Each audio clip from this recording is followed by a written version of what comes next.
Good afternoon, morning, evening, whatever time it may be for you, ladies and gentlemen, and welcome to the second and final day of the South American Cup for fall 2026. Don't remember they're in the southern hemisphere, so their seasons are flipped from what we got up here in the northern hemisphere. My name is Acrinator, and I will be your producer and hopefully just one of your casters for today, as we're supposed to have Legion in here at some point as well, but I think there may have been a miscommunication about when the show is starting, because of course this is an hour earlier than what we started at yesterday. But for now, you're stuck with me and just me, so we're going to get a quick look at what we've got going on for the brackets. I'm going to bring it over to our handy dandy little website here. You can see, I might be able to crop this a little bit better so that you can see everything that you need to. So we're going to be starting today with the lower bracket. We're going to be starting with both of these matches right here. If you can see where well, you can't see my mouse, but you can see where it's highlighting over on the left bottom portion of the screen. Again, I have no idea who made this website, but I absolutely love it. It's like all the information I could possibly need to explain whatever the heck is going on, all in one place. Stellar stuff, 10 out of 10, no comments. But we're going to be starting with the lower bracket. And this page looks very confusing. It's not a traditional bracket, but that's okay, because ultimately it's going to simplify as we get later on into the day. You can see like the top right corner way up here. That's going to be the grand finals. So you can see the two divisions here, the 16 players that we had yesterday. Everyone is... no, okay, I don't have game audio, but there are people hopping into the lobby now. We're going to hop into there in a little bit, but for now, we're going to stick with just this. We're going to be following this match right here, Berg Souza, Alex, because they needed a 16th player, Palau, and then Eblext. Those are some of the players that we saw in Division 2 yesterday. And then the other match is going to be Raptor Z-Fair Lady, who I believe is Sevi. So that's actually a name change, player that I am familiar with from previous South American Cups. Correct me if I'm wrong, but I'm pretty sure I saw that that was Sevi from the Discord and whatnot. Crux Zero, Crew Zero, I'm not sure how to say that one entirely. And then Finthex or Fendiex, again, newer names to me. But that's the other match that we will potentially get a chance to look at if this one up here finishes first. And then, the winners of the two winners of each of these matches will go up to here. You can see where the highlight is bouncing up and down on your screen. And then the losers will go down to here. And then that one will be an elimination match, this one right here. From there, I believe these four matches are going to be happening at the same time. So we're probably going to be following along with this top one here, Charles, Rookie, Matt, and Noisia, which is, dare I say, stacked for anyone who is less familiar with the South American scene. These are some really stellar players. There's not very many high-level players missing out of that bunch. And then you have the lower portion of Division 1 who's going to be fighting really just to stay in like it's not quite a double elimination bracket. It's like almost a triple elimination bracket, I guess. Hard to really describe it, but these are the lower half of Division 1, Gutsuga, Mobius, Fjorton, and Nats. They're going to be fighting for a chance to eventually make it into the grand finals, whereas the winners of this match up here, which will be the next round after this one, are just going straight to the grand finals. But for now, again, we're going to be sticking over here in round 1. Everything vertically is happening all at the same time, to my understanding.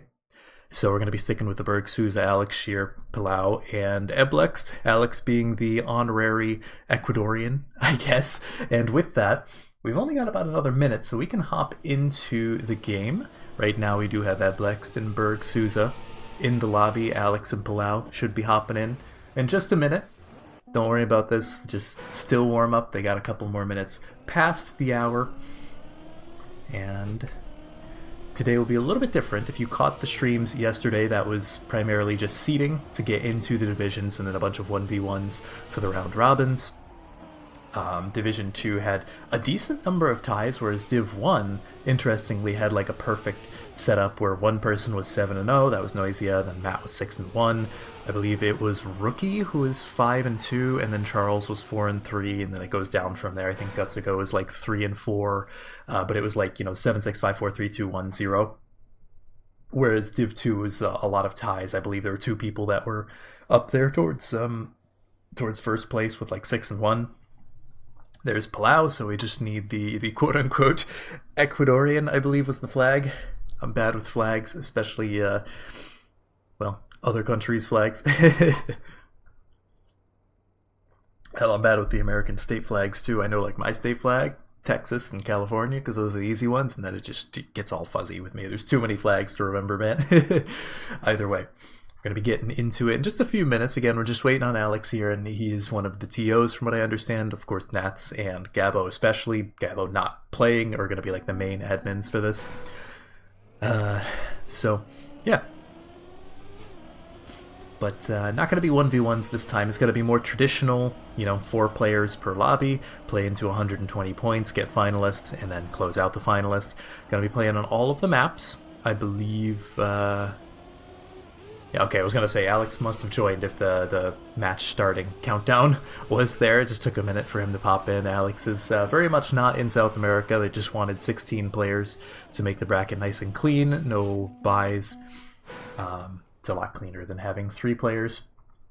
But either way, going to be getting into it just a little bit. I don't know what the map order is going to be. I don't think it's going to be pick ban, but I could be wrong about that. Well, it can't be banned because they have to go through. Okay, so they are going to be able to pick the map order. Berg Souza being the highest seed. Then I believe it was it Alex? Was the next highest seed, and then I think it was Palau and then Eblext. So Berg is going to be able to choose the first map.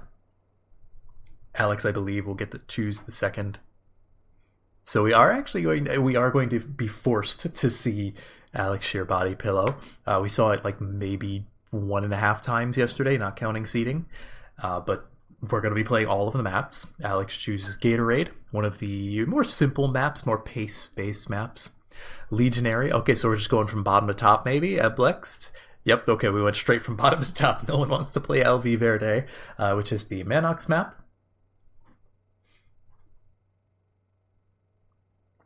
But that's okay because they're going to be forced to play it. And match is going to be starting in just a little bit here. And this is not necessarily the top 4 from the lower division. I believe it was Berg was seed number 1 in Div 2. And then Alex, I believe, was 3. Palau was 5. And then Eblex is 7 out of 8. And then the other lobby is, 2, 4, 6, 8. So mostly just trying to see how these players hold out in regards to, either living up to their seeding or defying it. I got a couple more seconds here. The countdown there usually is in the chat. That's okay. So we'll be getting underway in just a minute. Again, you got 3 places you can check out the bracket. You got the master sheet. I don't know how often they're going to be updating that one. You have the website, which is brand new. Super interesting. Personally, I love that kind of nerdy stuff.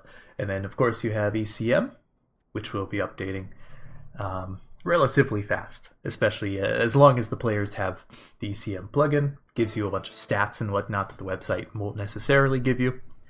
But I can almost guarantee you Alex is going to have ECM because he works very closely. Don't mind the crash. This is still warm-up. We got a 20-second warm-up. And basically every match besides Grand Finals, as far as I'm aware, I don't think Winners Finals is 140. I know Grand Finals is 140, and I believe every match besides Grand Finals is 120 to finalists, and then they have to get first place to close out that finalist. Pretty standard at this point. Yesterday was the weird one with the 1v1s. Honestly, pretty cool format for round robins, especially when you have 16 players across 2 divisions. Works pretty well. You can see already someone was struggling there. I think that was Eblext. Palau falling a little ways behind, and Berg, unsurprisingly, top seed in the division, is not finding too much difficulty and staying up in the lead. Alex doing less good now, so let's hop on board with Berg because he seems to be the only one having a clean run. And we'll get a chance to see the entire map. Should be 4 rounds, I believe. Doesn't say, but I believe it is 4 rounds. That's pretty common. Every now and then you get a tournament with 5 rounds, but no, Berg has really no pressure whatsoever. Of course, sometimes these are the hardest rounds to close out, but I don't think that'll be the case. No, it was a pretty clean transition, and the ending itself is not super difficult once you get past the transitions. A 57-3, I believe. Oh god, world record on this map. Chat probably have to help me out here, but I believe it's like a 56 mid, 56 low, somewhere in that realm. Eblex, though, not getting any points. Can't blame him. This and Alvi Verde are, in my opinion, the two hardest maps in the pack. So, if there's going to be any maps that are rough to finish, it's going to be this one and the last one in the rotation, which we probably will start to see people, probably Berg, getting closer and closer to finalists as we hit that. But we might be seeing, you know, people close out finalists on this map as we return to it in the rotation. Let's take a look at... Okay, so Alex is not very good at that one section of the map because he's now crashed there and flown off the map twice. Palau, however, doing a pretty good job. Good releases, pretty solid drift. Berg has a lot more speed out of it, but I mean, second place, you take those right now.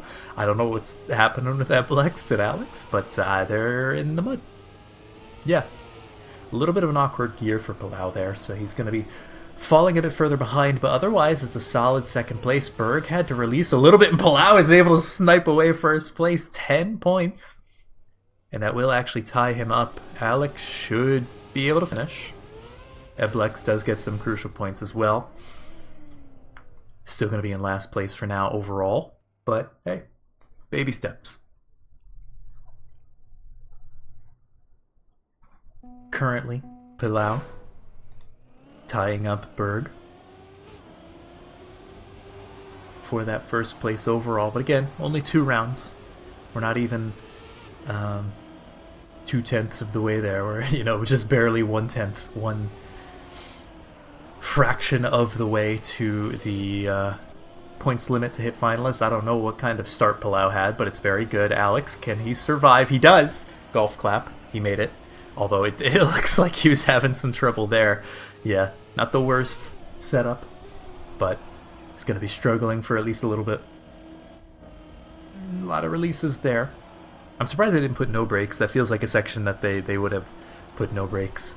It seems to be a common trend in modern comp maps, have no brakes somewhere in it, much like the 2023-24 circa mime mostly mapping. Well, actually, I'm going to skip that thought because Alex is actually able to claim first place after quite a bit of bouncing around. Eblex should be able to finish. We've had 3 rounds, 3 different winners. I guess that means that Eblex is going to win the next round, maybe, surely. And that will push Alex up much closer to the leaders.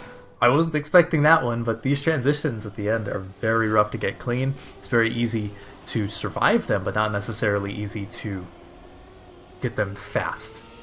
And speaking of, you know, hard to get fast, Eblex and Alex are not having the best of times here. Struggling with some of these turns. Palau going very wide, looking for extra speed. Had to release to avoid flying off the side there, but he does maintain stability so far. But he's not quite able to get in front of Berg Souza like he wants. But he's not super far behind either. He's maintaining the pressure. Pretty good so far. But you can see Berg just slightly better lines. Keeping like a 10th, now 2/10 difference. Quarter second separating them. Palau is sending it. He wants those 10 pointers, but he gets a little bit of an awkward line. Does keep first place. Berg had to respawn, in fact. Allowing, I was going to say Alex and Eblex, but no, just Alex. Eblex caught the wrong side of a pole there, I think. But all in all, it worked out well enough. And now we're done with this map. We got the 4 rounds done for now. It's very likely we're going to come back to Body Pillow later on. This one is... which one is this? Gatorade, right. Gatorade. And this was Alex's pick. So, I mean, right now, Alex, 1 point away from second place. Palau got the better of a map that wasn't even his pick. His pick is Legionary, which is coming up next. Don't mind all that. That's just the warm-up 20-second warm-up just to make sure the players are there. They load in properly. The end is criminal. Yes, it is very criminal. It's a rough map. It's a very rough map. That and LV Verde, mapped by the one and only Mannix, is they're rough. They're very difficult maps to get clean and to get fast. And as you saw, the ending there for Alex Sheer Body Pillow, best map name by the way, is quite difficult to get clean. Bit of a Russian roulette as to who's going to win it. Alex currently battling it out for second place. Berg, yeah, okay, battling it out for not last. Currently, and the gear is certainly not helping. Let's hop on board with Palau, who, despite being, I believe, a lower seed than Alex coming into this, is doing pretty darn solid. I mean, he's in first place overall in terms of the points, and it's going to take Berg a couple of rounds of first place if Palau keeps getting second, which, I mean, currently is looking to be the case. But Berg currently is in first place by about a quarter second. This ending is not the most difficult thing in the world. You can send it. We saw Noisia drive world record in rounds yesterday, but Berg keeps it nice and high and clean. Doesn't have to risk anything. 53.932, I believe, was the world record.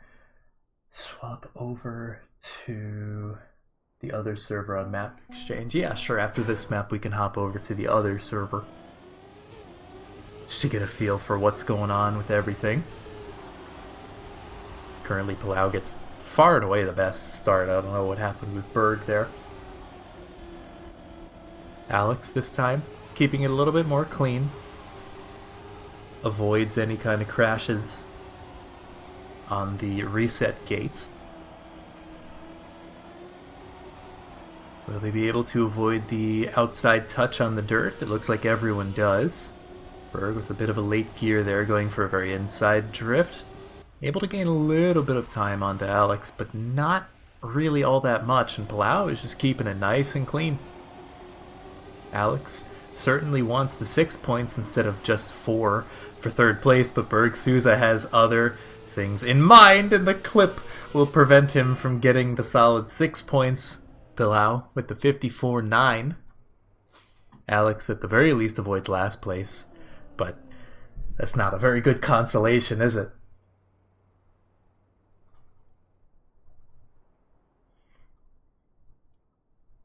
And now Palau starting to pull away from the pack, dare I say. Eblex still struggling to get much beyond last place, but it's only so much you can do, I guess. Palau looks like he didn't really touch there, but he had to release, so did lose some speed there. Eblex no longer a worthy cameraman, as the game has decided, but Alex now, for the first time, seems to be really contesting on his own map pick. Ooh, small touch there, and Berg rockets up ahead. Alex might be able to maintain first, but he's going to have to push the ending. Palau about half a second behind. Small release tap there. You can see Berg has a later release tap, and it seems to be working out better for him. Alex avoids the clip. He doesn't have a little bit more speed, but I don't think he's going to be able to snipe. Oh, dear. Great play there from Alex. Very low, but not too low. Doesn't crash the bottom. I believe that was round 3. So we should have one more round on this map. Yep, last round on this map, and we'll hop over to the other server just to check out how everyone else is doing.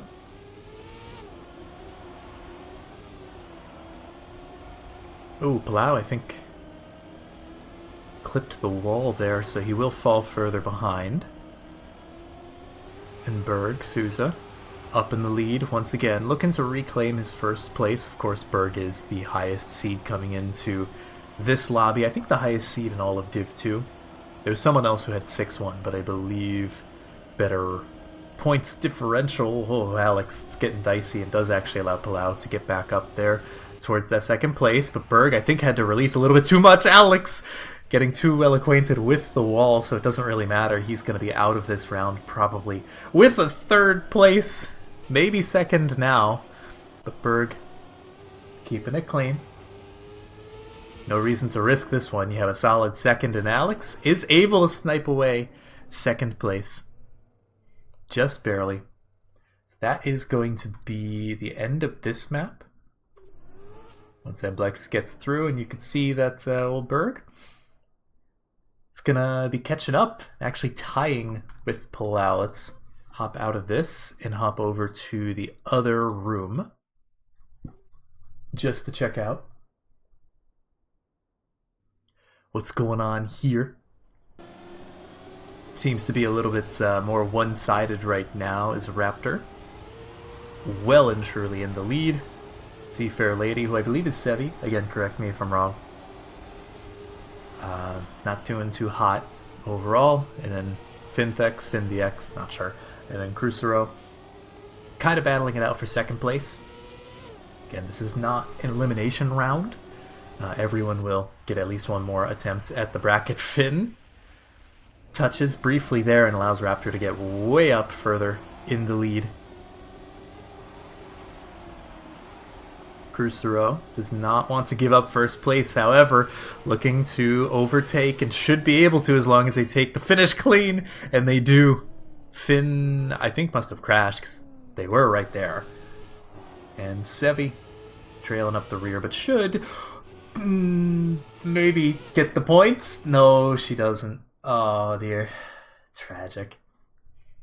Now Raptor, 1/3 of the way to finalists.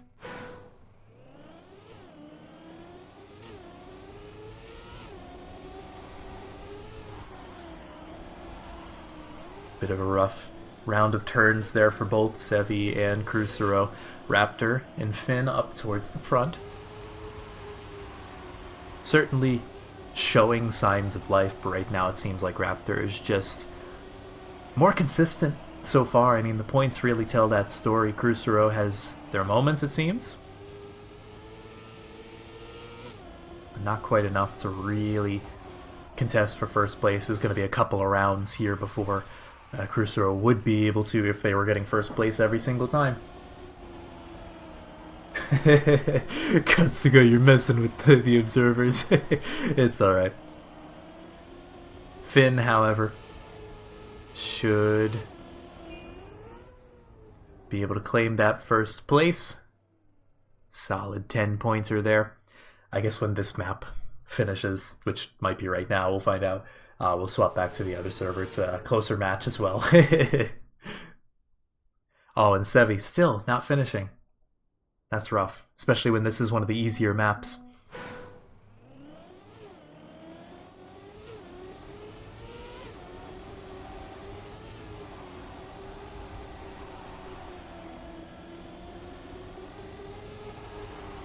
Finn? I wonder if this was their map pick. I don't know who chose what map for this one, but seems to be very comfortable on Gatorade. Again, more of a pace-based map. Less tricks. More just, don't tap the wall. And currently it's just Raptor alone up in the lead by a solid 7/10, give or take. I mean, you have a small battle between Finn and Crucero. Well, I don't know where Finn went. Finn is slightly more in the mud. Crucero catching up to Raptor, but not quite close enough to really matter unless some kind of mistake happens, but that's a very safe finish. Finn must have made a mistake somewhere, might have crashed the finish. And Sevi, aim. Good, we got it. Points. You need those points. You gotta hit double digits at least.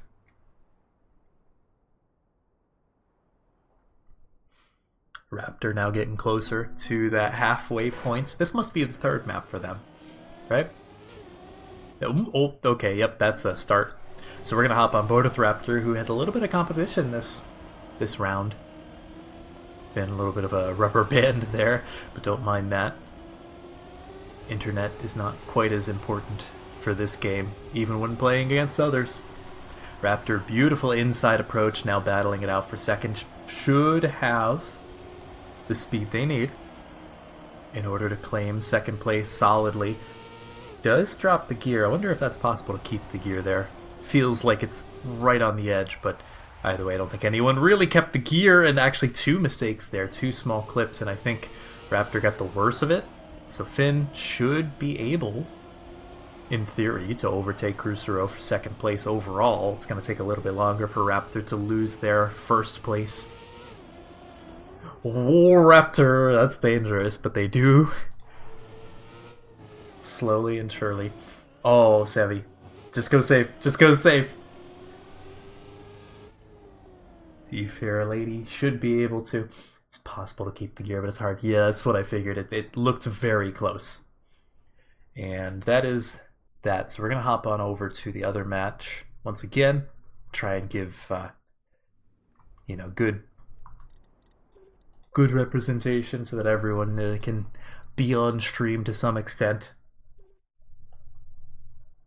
Watch the other broadcast. Hop over to this game again as well. And it looks like we're still rather close over here now on Legionary, and this was the 3rd map, so we're not missing too much of the action over here. This game seems a little bit slower, probably because it's so much closer.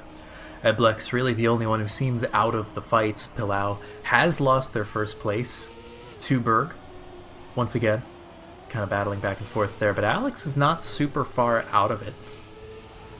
Berg certainly out of this this round. Gutsiga should be playing next round, so like after this match and the other match that we were swapping around between. We'll go over to that game.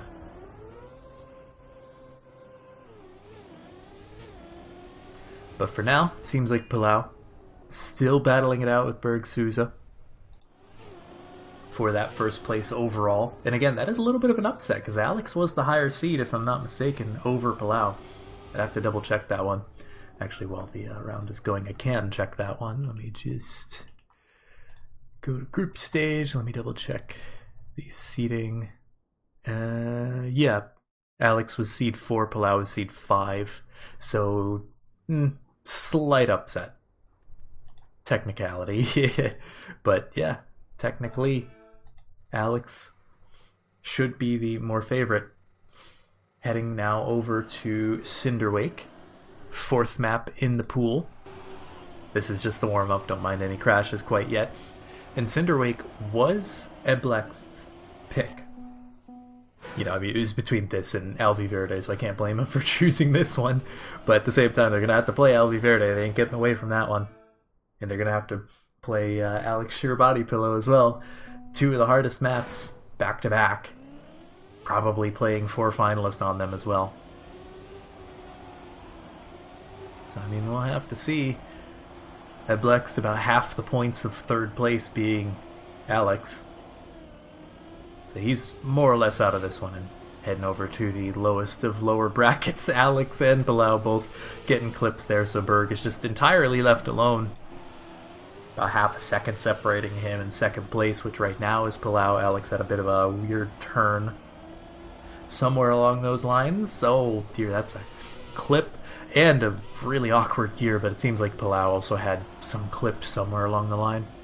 So the positions are relatively stable despite all the shenanigans that are currently going on. You have this reactor section here heading over to the final approach. Only a couple more turns remaining. You can see Berg is keeping it nice and clean, Palau less so. But looking at the splits, I don't think Alex is really going to be able to contest much with a 107 as the finishing time. It's only going to get faster from here. Eblex should be able to claim 3 points. Yeah, there you go.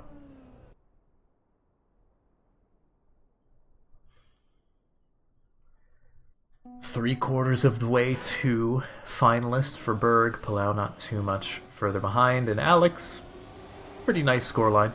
Dare I say, Eblex maybe not having the nicest of rounds pretty early.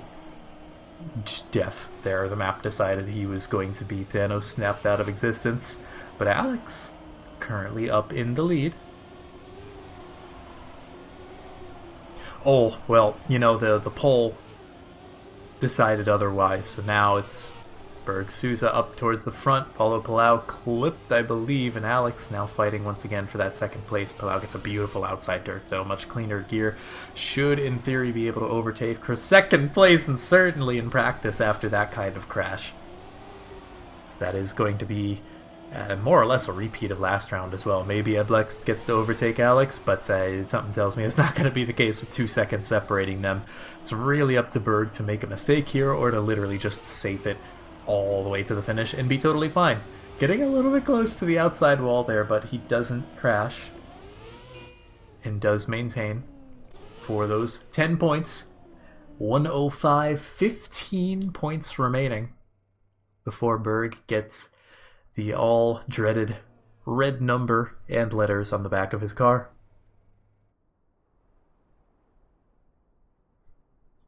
With no one else particularly close. Right now the battle for second is a bit closer.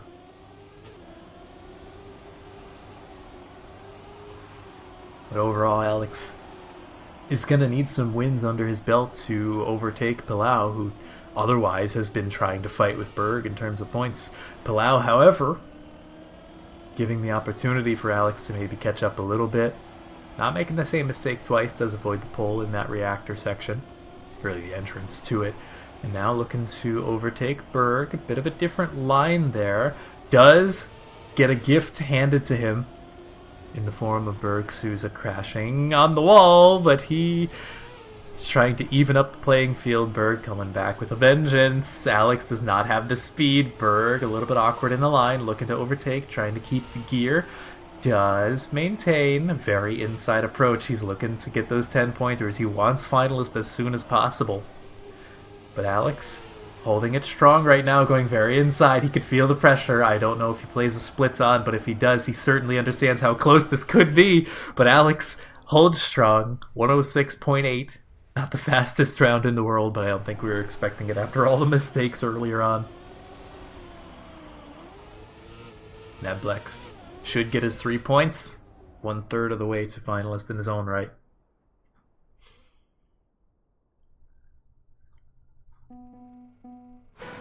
Now, it's not likely, but it is possible that Berg can get to the dreaded 119 and be 1 point away from finalist.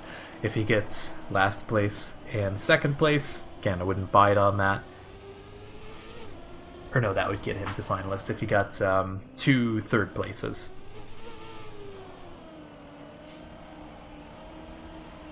I was thinking he was at 110 for a second, but right now, well, I said 2 third places would do it. Give him the 8 points to get to 119. Right now, I think he might be half of the way there. Palau getting a clean round after quite a few mistakes earlier on in this map. Not really much to do if you're Alex. You're a full 1.5 seconds behind, and Palau certainly doesn't have to risk. I would say that's dangerous, but the reactor's right there. It's going to equalize the speed pretty fast, so not really the worst place to crash. Yeah, okay. He's really trying to gift Alex every opportunity to claim those extra 4 points, but no, well, I said 2 third places, and Berg gets 119 and is just kind of stuck awkwardly, needing to finish a round in literally any position. But something tells me he's not going to be dealing with the 119, especially as we head over to Alviverde. Anything can happen.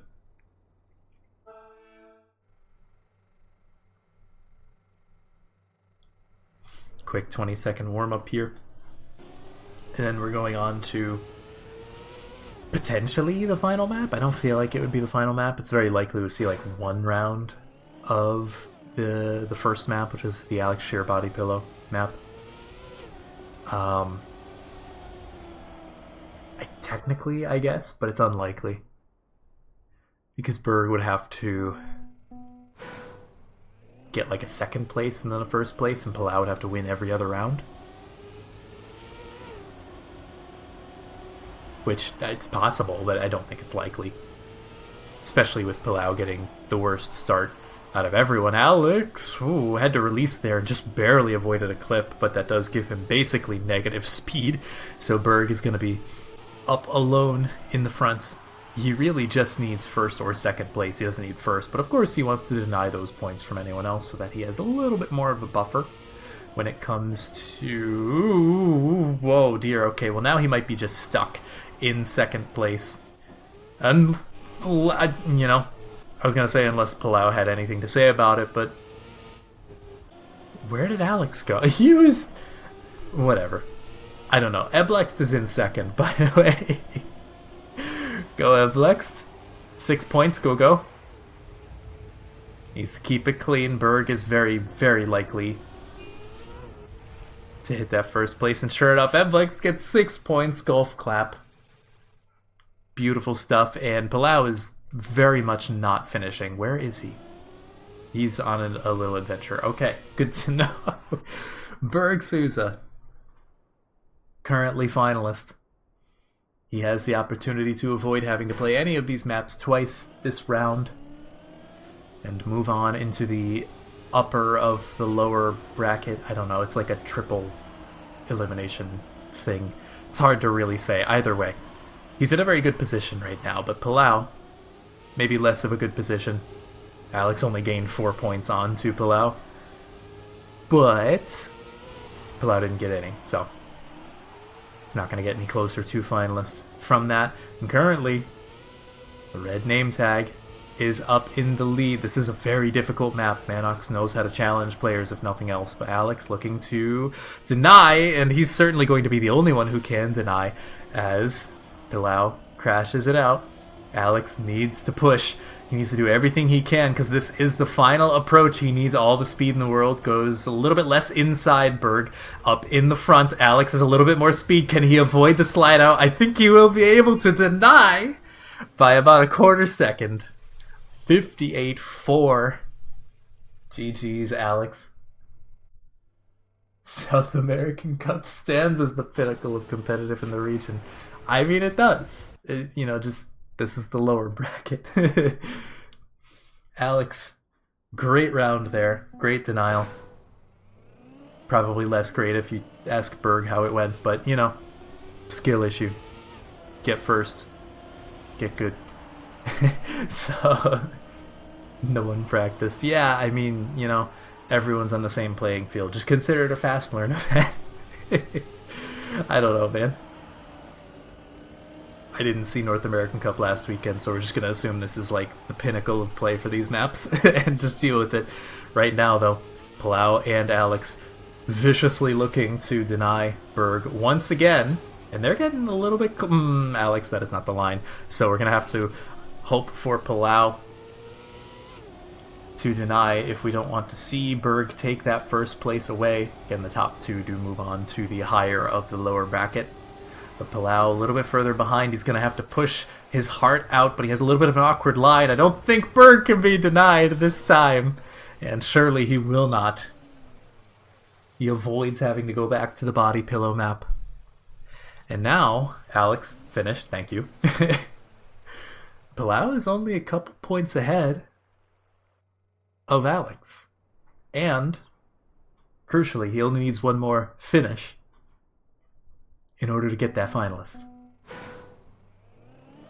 Alex, however, will need 2 first places, or first and a second. That can also work. But you want to get those first places. You want to deny Palau from closing out the entire match. Again, technically, Alex was 4th seed coming into this Division 2 bracket match. Palau was 5th, so this would be an upset, quote-unquote. Berg getting first is, the most predictable outcome because he was 1st seed overall in 2nd Division. Alex going for a very aggressive inside line. Palau not far behind, but Alex gets a little bit less airtime there. Will allow him to take the lead temporarily, and now they have equalized thanks to a small touch from Alex. Palau is going to have to push this ending, but he looks like he might be sliding out. Not quite, but Alex still has better speed, and that is 1 denial. Palau up to 118. No longer possible for him to get the dreaded 119, but it might as well be there, because he just needs to finish in order to get that finalist position. But that's about the best that you could have hoped for if you were Alex. Because Alex just needs, well, to finish as well, actually. So we are guaranteed a double finalist as long as both of them finish. Easier said than done on this map, because we're going back to Alex Sheer Body Pillow. And if last go-around was anything to be judging this off of, Alex does not have the name buff from this map. A brief warm-up. And, I mean, if you're Eblexed, I don't know, you just have to win, I guess, because you're going to have double finalists. And surviving this map is hard enough, let alone winning a round on it. So really, all the pressure here is on the resident Colombian. Seems as though Alex is having a bit of trouble. Okay. So Palau's alone. Right now, everyone should be able to finish, because I believe it's a 20-second finish timeout. But you don't want to be making too many mistakes. You really want those points, especially if you're Alex and Palau. Doesn't really matter. This round for both of them is just kind of a, I don't know, formality, I guess. But they're both going to have the red letter on the back of their car by the end of this. So we're just going to stick on board with Palau, make sure no shenanigans happen in the end, but that was very clean. No clip on the hole. Alex. Okay, we're good. Eblex. Buzzer beater? I don't think he's going to finish. Nah.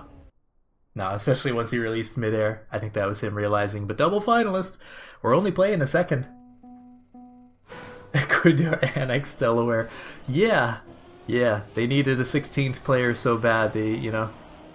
Oh dear. Okay, so we're gonna hop on board with Palau right now to give us a good POV.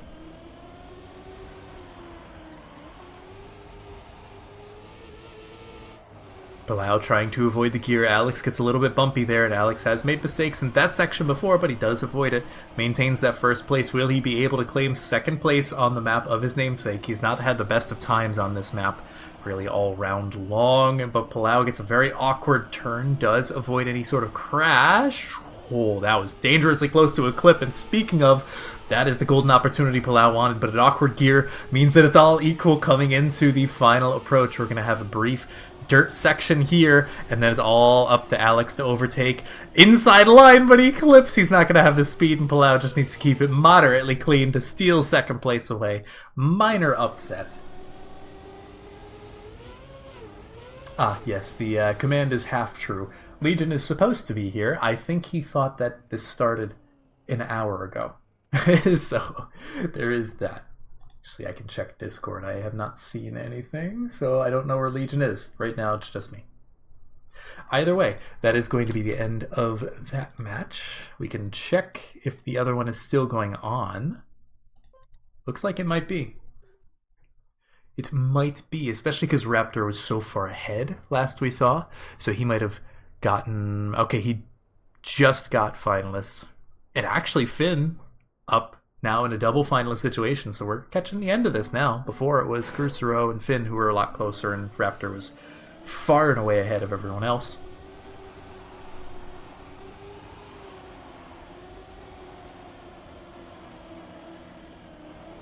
We are on Cinderwake, which I have to assume is either the first or the fifth map right now. Crucero was up in the front with the possibility of denying, but right now it's both finalists. Seafair Lady, aka Sevi, is really the only other person who can, but now it looks like Raptor, having been denied finalists for at least one round there that we saw, possibly more, should be able to walk this one in. I mean, Finn is still in the fray, but he's a little bit further behind, takes a wider approach, allows for better speed, and I think Raptor, no, he did not clip, so they will be all neck and neck. Cinderwake.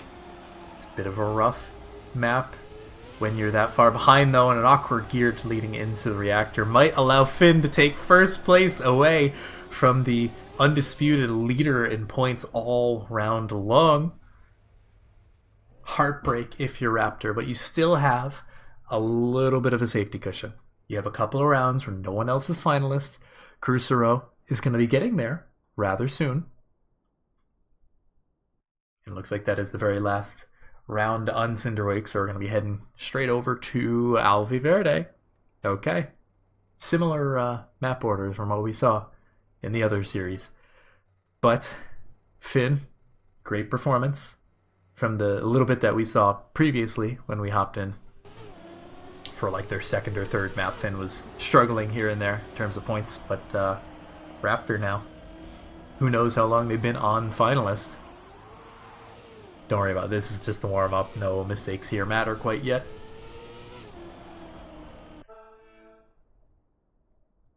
We are going to be seeing Raptor trying to close it out on a Manox map, which is easier said than done. Crucero gets a much better start. But of course this bug slide is one of the most important parts of the map, and I think Raptor got it cleaner? Maybe. I think Crucero clipped. Yes, okay, so it's really just Raptor. Sevi, not too far behind. But far enough behind to give a little bit of breathing room. So this is not the easiest map to go clean. Full release there. I don't blame Raptor for taking it safe. Freak Manox. Oh dear. Well, yeah, I'm sure Raptor's saying just that because we have a fair lady up in the front. She barely avoids clipping the edge there. That is not something you want to wallbang. You will utterly die and your run will be dead. Sevi keeping it clean, but Raptor has so much speed, really hoping to close it out here and now, and they will do just that. Oh dear. I don't think you can call that a caster curse, but I'm going to call that a chat curse and place it squarely on Matt. This is your doing. Either way, that is the end of that match. Raptor comes back with a vengeance. And that will be that. If we go over to the screen share, you can see, actually I might have to refresh the page to update it, but it does update quite fast. I say that and it's not updated, but you know, so we have Palau and Berg, I believe, who are the, yeah, Palau and Berg, who are going to be moving on to these, and then Raptor and Finn. Finn was actually the, is he the, like 7th, 8th place? Yeah, Finn was 7th place. That's a massive upset. That's a massive upset from that match. And they'll be going on to this one right here, if you can see the highlight. My mouse doesn't show up on OBS, but and then everyone else down here is moving down to this one, who didn't get first or second. But we're going to be following along with this matchup here. Noisia, Matt Rookie, and Charles. That one should be starting in, let's double check the time. That one's going to be starting technically at the turn of the hour. I get the feeling it's going to be sooner than that, but I'm going to send it to a short break until we get a feel for exactly when it's going to go. But my guess is we're not going to be waiting for 17 minutes for this to all get set up. So don't go anywhere, folks. We'll be right back in just a few short minutes.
Welcome back, ladies and gentlemen. We are just about to get ready to hop into the very upper bracket of the South American Cup. If I head over to the screen share screen, you can see that we're going to be following the match up here with Noisia, Matt, Rookie, and Charles, because of course we are the two winners of this are going to immediately be sent into the grand finals way over here on the right hand side. The losers are going to have to go through one other match in order to qualify for that. Whereas you can see the upper portion of the lowest bracket. I don't know, this bracket's very weird to describe in person, but it's easier just to see and visualize everything. Whereas, you know, anyone in Div 2 realistically is incapable of making it to the grand finals, but they do have the possibility of making it to the prize money, potentially. In theory, of course, they're going to have to fight with quite a few people who made it from Division 1. So, going to be heading into the match itself in just a quick moment. You can head over in game. You can see some of the players. Well, they're all in the lobby. They're just warming up right now. And we'll be getting into it just a little bit, about 2 minutes, give or take. So you get about a minute and a half for the pre-match warm-up ends, and then we have a 20-second warm-up before we properly get into everything. Noisia, of course, being like the main favorite, I would say here, and based on performance of yesterday, I would say Matt being the other one who can really walk away with an immediate qualification into the grand finals. But even then, Rookie's 3rd seed overall, Charles' 4th seed. He was like learning the maps very briefly. A 20-second warm. Yep. 22 individual 1-second warm-ups, Arkham. that's how they do it down in the south, but either way.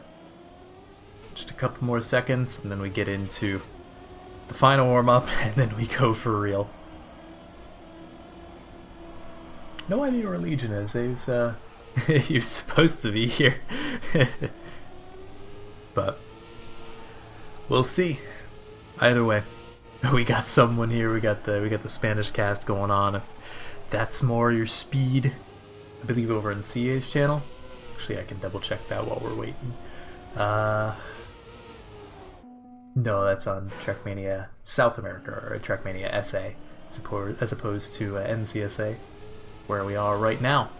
But either way, you can see the not so much the bands, but the picks. Noisia can choose whatever the first map is going to be, which is probably going to be, you know, carefully thought out in regards to what him and the others want to, well, mostly him, would want to participate on to try and close out finalists. So there is some actual thought to this. The 6th map, Cinderwake, okay, very pace-heavy map.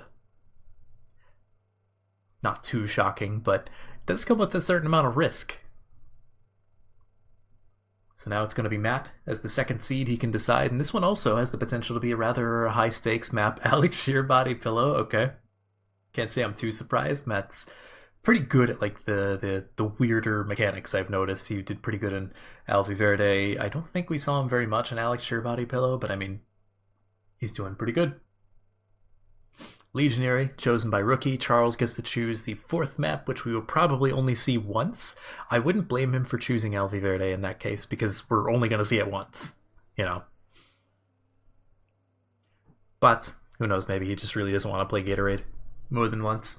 We are going to see every single map through this match, though. Should be points limit 120. I believe it's only the grand finals, but we'll be proven right or wrong in a little bit. Oh wait, is this? I think this might be.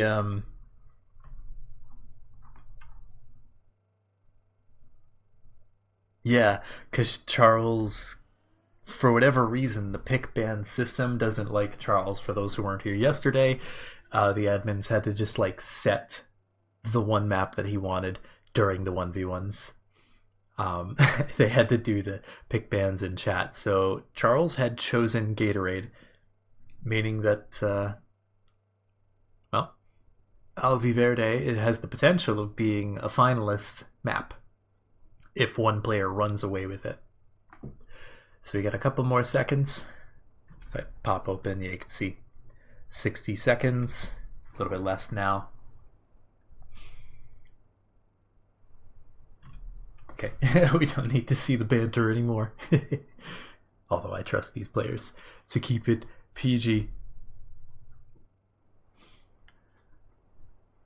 But we are going to be seeing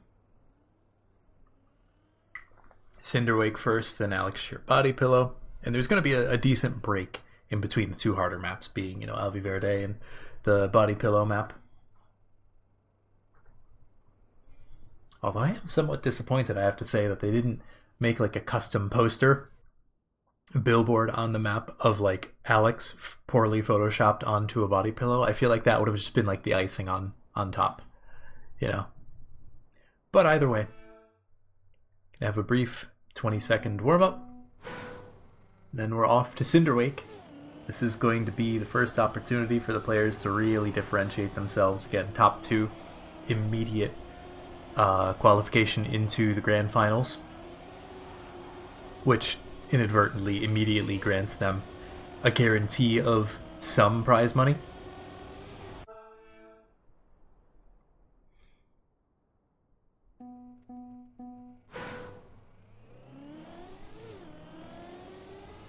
But we're off to the races. 120 points limit confirmed.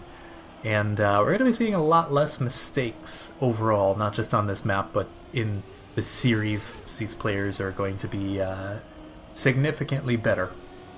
I wouldn't say more practiced, because we know that's not true this time around, but, Currently Matt trailing up in 3rd place, trying to get back into the fray towards 2nd, but Rookie holds strong. Noisia looking to maintain that 10-pointer. Charles is able to overtake Matt due to that wall touch we saw, and Rookie may be losing his 3rd place. No, it looks like he'll be pretty safe in 2nd for now. But Noisia has a pretty solid difference between him and 2nd. But still, if you're a Rookie, 6-pointer start off is not the worst thing in the world. 103.8. I have no idea what the world record is on this map. But that's okay. Everyone finishes, even with the mistakes, only about 2.8 seconds separating 1st to 4th. That's saying something considering the tournament thus far. Basically no one practiced. So we're kind of seeing everyone warm up to these maps over the course of yesterday and even a little bit today. Especially because these 4 players, as well as the other 4 from Div 1, this is the first round that they've played all day. See if Matt can keep it a little bit cleaner this time around. Certainly seems to be a closer round. Oh dear. Well, Rookie, it was a good push. He was in 4th. Not super far away. So I respect it. Matt, looking to avoid touching on the wall there. It does have to release briefly. But overall, keeps it clean, has a very aggressive angle, avoids any kind of mistakes here. And actually, I just realized there's 3 keyboard players in this lobby. Charles is the only one who plays on controller, to my knowledge, because I'm pretty sure Matt plays on keyboard. Mistype, I don't know. Noisia, I know, plays on keyboard, and Rookie, I know, plays on keyboard. Noisia, currently just running away with it. Rookie, despite the early crash, does manage to at least secure 1 extra point than what he otherwise would have.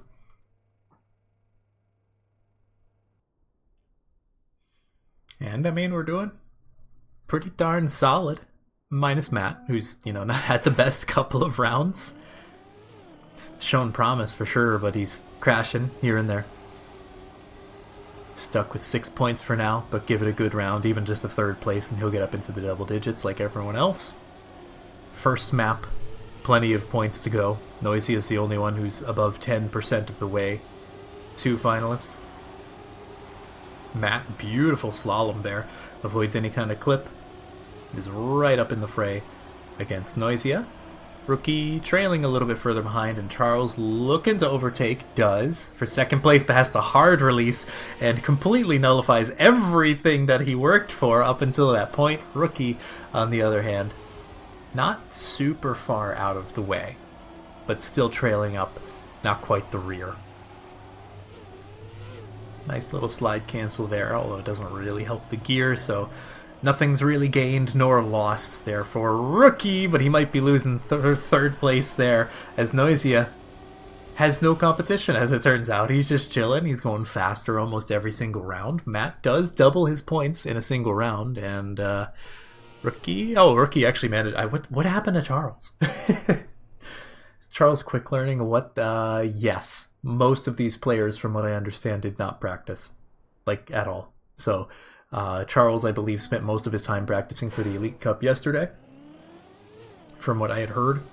And then, yeah, drove like a singular run to qualify for the tournament. And then, you know, to put it into perspective, Charles is currently the lowest seeded player in this lobby. Rookie's third seed, Matt's second, Noisia's first. Charles was not doing too hot in the 1v1s yesterday. But he is looking pretty good here in this round. Bit of an awkward gear there, but he does keep it clean enough. But Rookie is able to overtake. Matt not looking too hot, but Noisia, he's just completely unbothered. He's going to go for a clean sweep on this map and get 1/3 of the way to finalist, just like that. Rookie really wants that second place, though. He's pushing for it. He has clipped that pole in past rounds, but not this time. Rookie, however, I think he's going to have to settle for third as Charles finds his wheels. And Noisia, I think he improved his lobby best every single round there. It's quite impressive from Charles to steal that second place away. Very impressive from Noisia to get the clean sweep. And we are heading over to Cinema, the map. Mostly the ending, because that is a wild set of transitions that I don't think anyone has been able to get like consistently clean, at least this weekend. I didn't get a chance to catch the North American Cup last weekend, but I can only imagine the shenanigans that were taking place. But if there is a player to contest Noisia here on this map specifically, I think it might be Matt. Prow got it clean, chatting, of course. I'll have to take your word for it, because I, again, didn't catch it last weekend, but the warm-up is over. And again, Matt being very good at some of these like weirder transitions and tricks in these maps. He does very good with with like the bug slides on Alviverde, I believe. And he does very consistent work on the transitions here, but maybe less consistent work. Granted, that was with the reactor, so it stabilizes speed. Reactor's a bit of a cheat code in this game. It gives you so much speed and so much stability, but Matt's still fallen down to last place for now. But everyone's pretty close. No major mistakes outside of reactor sections, which again doesn't really seem to matter all that much. Noisia not in first place, but he's looking to overtake. Jeez, he found the B for boost button. And right away, he's in first place. I was going to say he was fighting for first, but no, he's clearly in first. A little bit of a wobble there, and Charles overtakes by 45 milliseconds. Noisia's clean sweep of the, what would this be, the upper bracket finals, I guess? I don't know, the bracket's really weird today. Either way, we do have Noisia with a points that is not an interval of 10, so that's good. And Charles is able to position himself towards a relatively solid second place with those extra 10 points. Matt, that is not how you drive that, but I'm sure he figured that out the hard way already. Noisia looking to prevent Charles from taking another first place, but I don't think that's really going to be happening. And you can see Rookie in the splits is not doing too hot either. So right now it's really just Charles up in the lead. Noisia looking to overtake, but he's going to have to push pretty hard. And if there's one thing Charles is good at, it's these tech turns. I think he even gained a little bit of posture there. About the same, actually. 300ths, 200ths and some change, so not really the biggest difference. Noisia looking to overtake, or maybe just hoping for a wobble on Charles's end, but no, he's going to keep it clean. 55.9. That sounds fast, but I don't remember what the world record or anything like that is.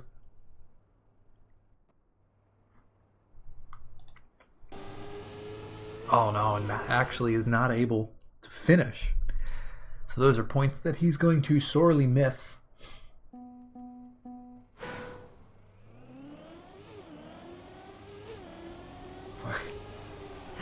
Oh god, Arkham. The dad jokes. Okay. Noisia, I think, has had enough of not winning. He wants to get back into the swing of things. Not that anyone's particularly close to him right now, and especially with Charles being seemingly the one person who can bring it to him thus far in this map. Him crashing pretty early on is a good omen, although Matt is keeping it rather close. Rookie, again, seeming to struggle on this map. With Matt keeping it somewhat close.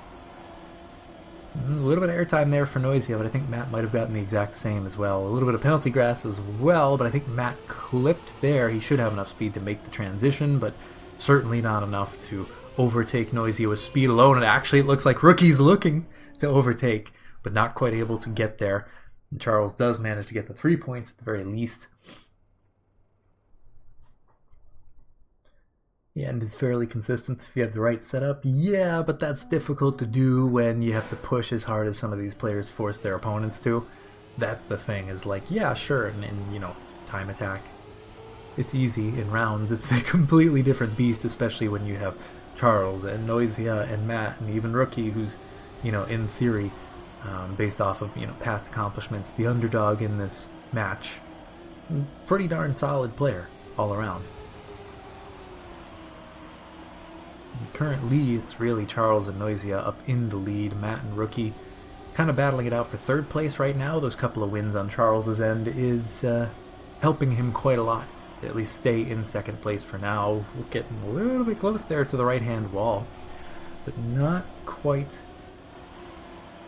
the worst setup. A little bit of airtime there. Not going to allow him to gain any more speed over Noisia, taking a wider approach. And actually, that looks like Matt will be able to overtake, and he does for second place. Noisia sets a new best time. And Rookie, again, just trailing up the rear, but I believe that was the last round of this map, if not second to last, but I'm pretty sure that was the fourth round. Caster math. We're focused on other things.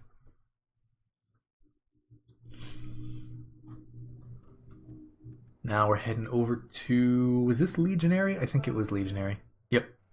So we're going to get to see some shenanigans with the quarter pipe jump, although I would expect it less with these players, I say, as Matt is going on a little adventure onto the stadium floor. A couple more seconds and we'll get out of the warm-up and into the rounds for real.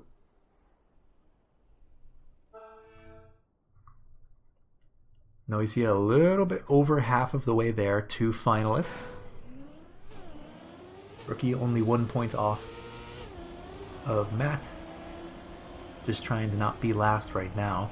Although currently Charles seems to be taking up that position. So I don't know what he possibly could have clipped, but he clipped something.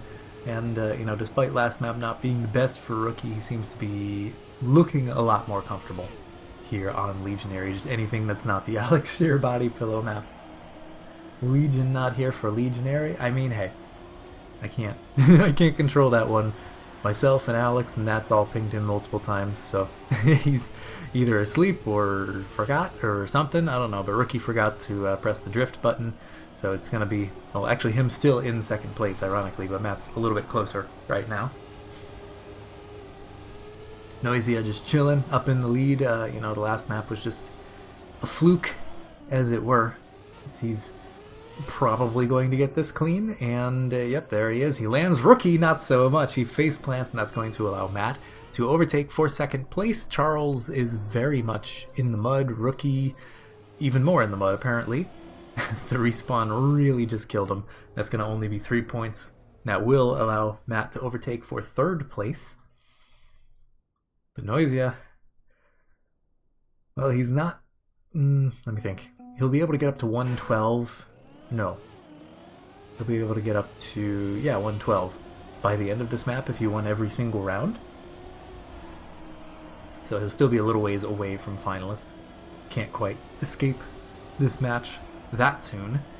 He would have needed to win more rounds in the previous map. But still, Charles looking a lot better this time around. Matt, you know, I don't count that one as a caster curse. I wasn't even talking about him anymore. That was a solid, like, full second of not talking about Charles by the time he just face planted. Matt, however, is rocketing up into second place and actually looking to overtake Noisia potentially. He has quite a bit of speed. But it's going to take a little while and potentially a clip, but not that kind of clip and not from that person. Start is horrendous. Yeah, I mean, it seems like this is a pretty unforgiving map. Noisia, beautiful jump right there. And that will be probably a new lobby best. Yes, indeed, 103.4. That sounds fast, but I don't remember what the world record is. Chat will have to fill me in on that. We're getting interactive here. Either way, Rookie and Matt, once again, tied up for that third place.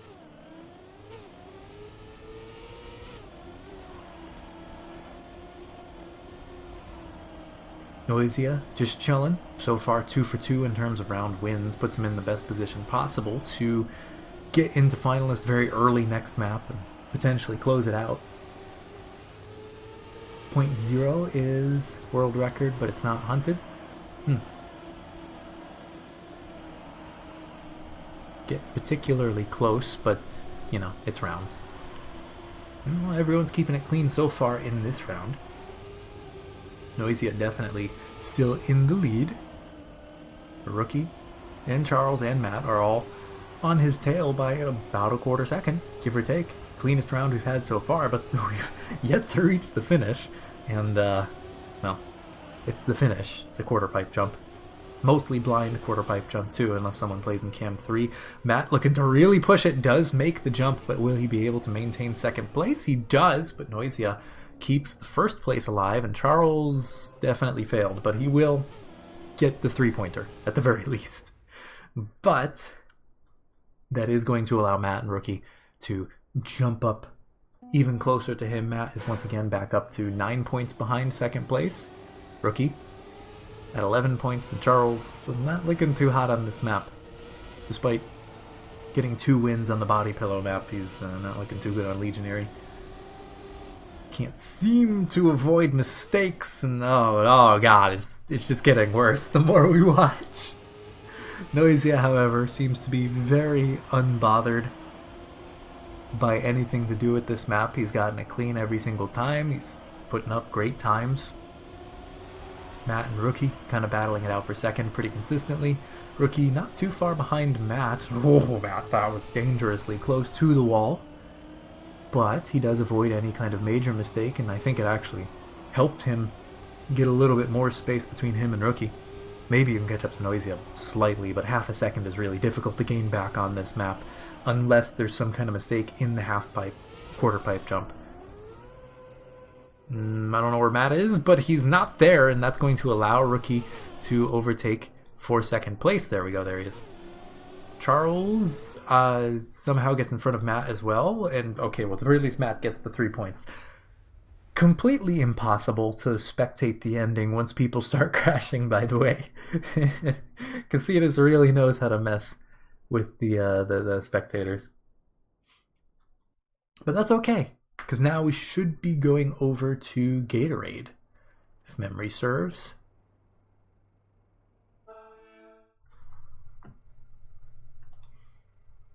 Gonna have the chance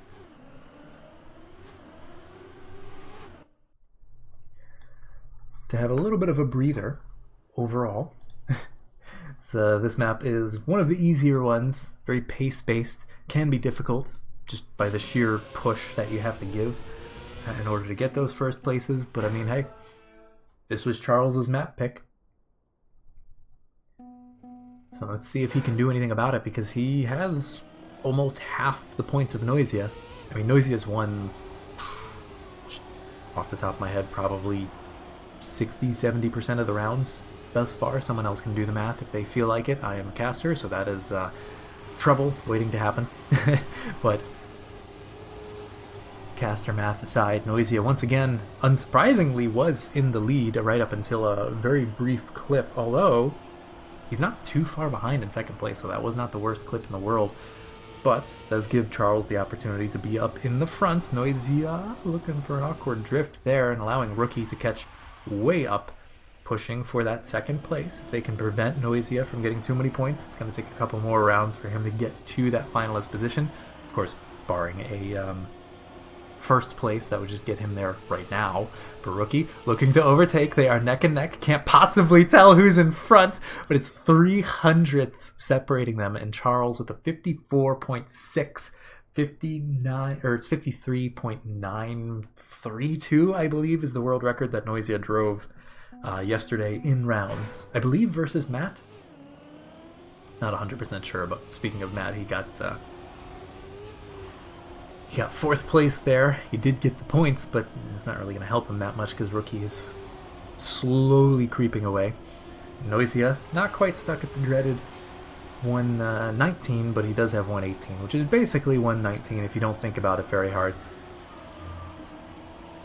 I don't know if my mic is picking up the fire engine, but I don't know how someone managed to light their house on fire in the middle of the pouring rain. That's a problem for someone else, because right now Charles and Matt are up towards the front. Noisia struggling behind, and Rookie gives us a perfect cameraman angle of third place. Not too far behind, but not too close either. As Matt looking to push, let's take a look at the Brazilian, looking to potentially overtake, but I think at this point you really just have to hope for a mistake from Charles, but I don't think that's going to happen. Beautiful push there. Actually, it looks like Noisia was trying to overtake for third, but overall pretty stable round as Charles is starting to climb his way away from third place. Matt and Rookie are tied up once again, but Noisia, crucially, has the red on the back of his car. I'm not talking about his skin either. The paint job is not what we're referring to here as, well, if he can get first place, which he's struggled to do thus far, he's done. He goes straight to the grand finals. He's guaranteed at least some money in his pockets. So we're going to hold on to Noisia's POV for now, because this is the highest stakes we have seen thus far. No one's even remotely close, mind you. I don't know how much Noisia has practiced for this, but I would have to say probably at least more than anyone else in the tournament, because he's consistently just been that much better. I want to believe that comes from some amount of practice, and while Charles was close, you can see from the splits that it wasn't close enough. Crashes somewhere along the lines, and everyone else is half a second to almost 3 seconds behind. So that's going to be Noisia promising his spot to the grand finals with, I believe that was like third world or something like that. That was a 53.962. Yeah, so that's just casually in rounds 300ths slower than his world record that he drove yesterday in rounds. So now the question is, who's going to get second? Because we are only playing for second here. The other two go down into the upper of the lower brackets. Again, the bracket's so confusing to explain. But either way, Matt currently taking the opportunity gifted to him. Charles, despite this being his map pick, is not looking too hot on it, as Rookie and Matt have been fighting non-stop for that third place. And potentially now that there's 10 points on the board with Noisia finally out of the lobby, who knows, they might be fighting for second place. But I believe this is the last round on this map. We'll see either, map switches or not. Rookie in a little bit of an awkward approach there in the dirt turn, and, well, should be able to hold on to second place, but only by about 100th, give or take. And that's going to be, I believe, the last round on Gatorade here. And that only leaves one map remaining as Matt and Rookie start to close that gap to Charles. Ladies and gentlemen, we're going over to Alvi Verde. This is Manox's territory, and I don't think anyone is safe here. Now, to be fair, Charles did choose Gatorade, meaning that Alvi Verde is not going to be seen again. It's mathematically impossible to get there. We would have 4 finalists close out by the time we got back to El Verde. But warm-up is done. Technically, Charles could get finalists, but not... Well, let me think. Yeah, he could get finalists, but not close it out. So we're going to go back to... what was the first map? Would have been Cinderwake, chosen by Noisia. Currently, Charles, perhaps listening to the stream, realized that he could close out... Or not close out, get 2 finalists by the end of this map, but he has to win every single round. Otherwise, we have the potential of closing out the second finalist, the second grand finalist, dare I say, on Alex Sheer Body Pillow, which I'm sure Matt would appreciate because that was his map pick. And he performed pretty well on it, but I don't think anyone else would really appreciate that. And right now, I don't think Matt is appreciating much of Manox's mapping because he's 4 seconds behind. Charles looking nice and clean. Rookie also looking clean, just slower than Charles.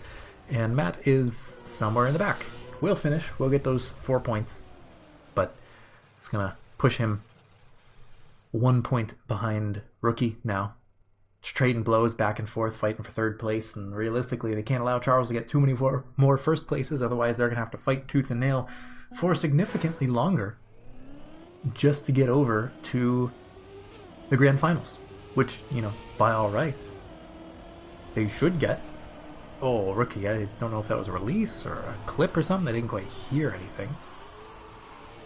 A little bit slow on the speed there. And yeah, with the clip, it's going to be all up to Matt to prevent Charles from getting closer to his finalist by the end of El Verde.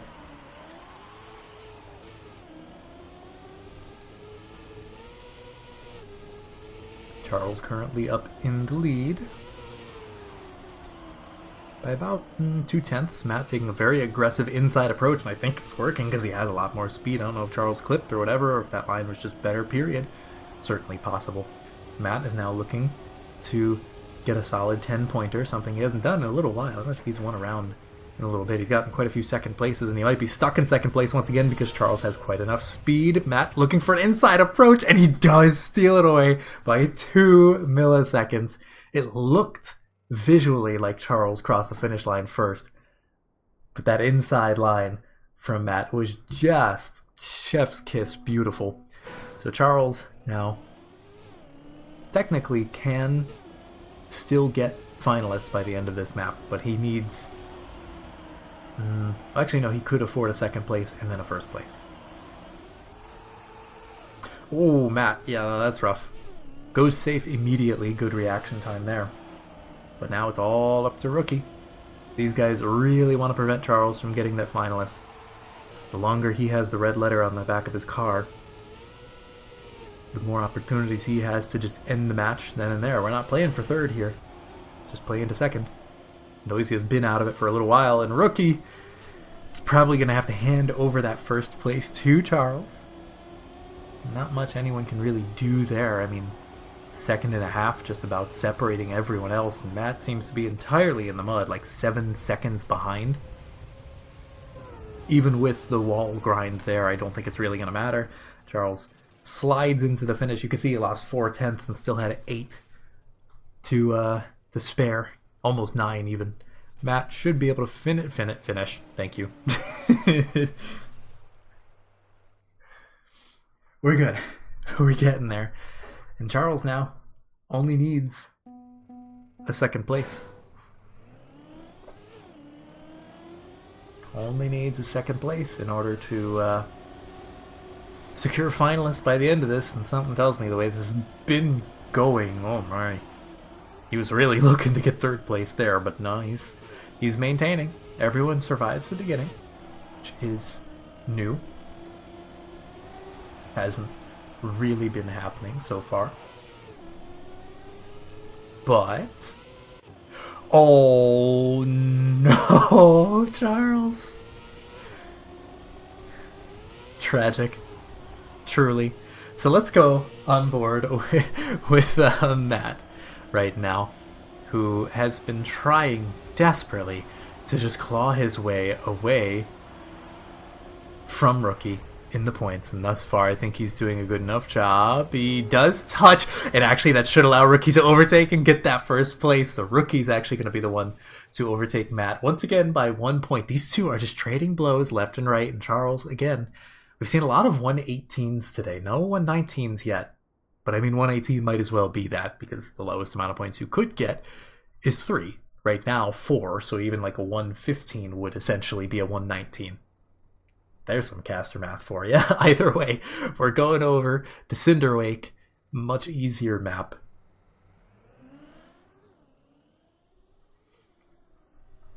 But in theory, that ignore the crash. This is warm up. Don't worry about it. We're good. Charles going on a spiritual journey right there onto the stadium floor. But this time for real. Charles just has to finish in order to get finalist.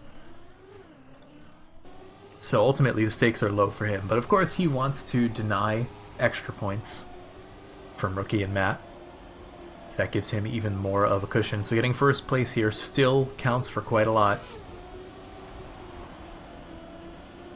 Ultimately, he does have that for now. He has to oversteer, though, and you could see the amount of speed he loses. Rookie looking to overtake. Matt not too far behind either, as they're all just trading blows left and right within a tenth of each other. But this is going to be the point at which I would expect someone to crash. Doesn't really look like it, but I think Charles took a very outside dirt line. Rookie going to be losing a lot of speed there, so it's going to be up to Matt to prevent Charles from denying the points, but no.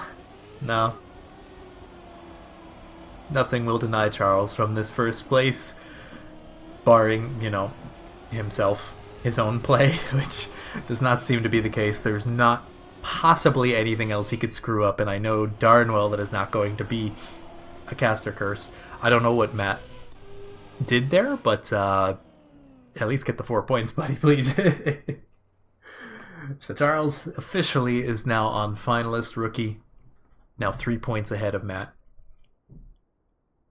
Couple of rounds that Rookie and or Matt would have to deny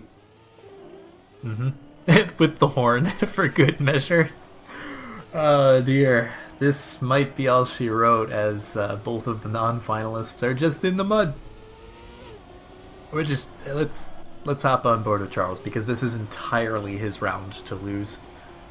If he loses this round, there is no saving it. Don't start, please. You have like over a second. Just drive safe. Rookie from that one clip is able to get it down to 1 second flat. Never mind, it's back over a second. So I don't know, man. Charles just needs to walk it in. There's only so much he can screw this up. But realistically, he doesn't even need to go the outside dirt line. He just did it to show off. And I mean, hey, we're there. Charles and Noisia, on paper, were the obvious favorites to be the first grand finalists, guarantee some money in their pockets. And while Matt and Rookie, based on how they've played this weekend thus far, have given a good argument for themselves to be some of the other people claiming some prize money, they gotta fight for it still. They're not guaranteed anything quite yet. So let's go and take a look at some of the other matches that are currently ongoing. The other upper bracket match seems to be still ongoing. So take a look at that. Looks like Gutsuga, who was the highest seed in this match, claimed first place. Nats, actually, despite struggling pretty hard yesterday, currently has just 2 points separating him from from finalists, and currently Fjorton is leading in front of Mobius.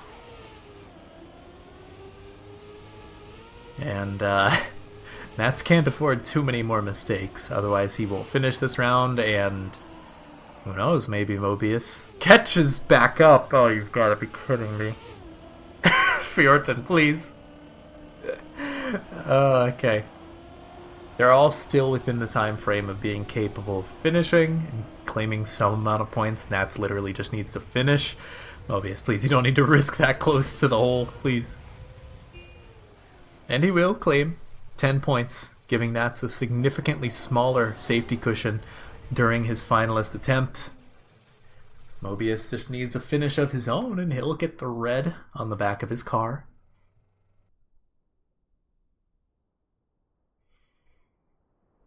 And, God, we can look at the bracket after this round is done. But I'm pretty sure the losers of this match, I don't know if they have a chance to get back into grand final contention. I may stand corrected on that, but we'll have to see.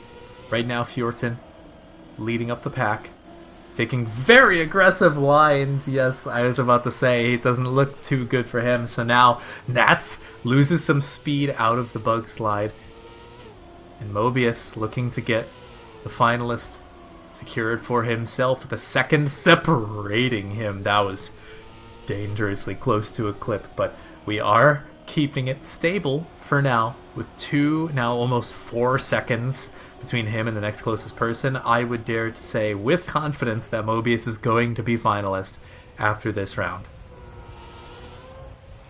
Sure enough, no missing the finish here. If you're Fjorton, you really want to get those points, buddy. Finish. Please. Okay, he will get the 4 points at the very least. 104 for Fjorton. And now, it's up to him. It's up to the Colombian, who may or may not still reside in Pennsylvania. I don't know if he's gone back home yet. But, it's up to him to deny. I don't know if this is the last round on Alviverde or the third. Oh, I don't know. Oh, no. Okay, so we're going to have the second winner on this round, and I can say that with the utmost confidence. Fjorton, the pressure perhaps getting to him a bit too much, and Nats, despite having a really rough round last go, seems to be in a prime position now to claim his attempt at getting into the grand finals. Mobius not making it easy for him, however. He is gaining about a 10th every single checkpoint, but there's only so many more checkpoints remaining.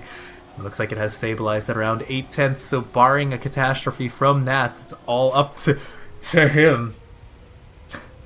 He's really trying to throw this one away. Nats, please! Mobius takes it! Oh... No. No. No.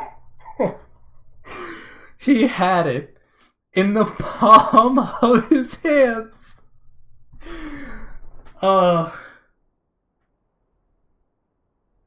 He ping-ponged across the loop. Oh no. Let's see. I think some of I think the upper of the lower bracket.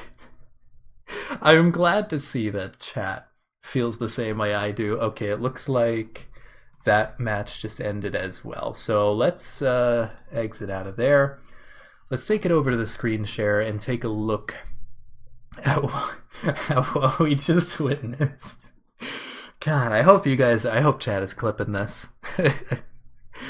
Oh dear. Okay, so let's see if I refresh this, if it updates with the scores. It's a little bit slow. Okay, it does for at least some of these.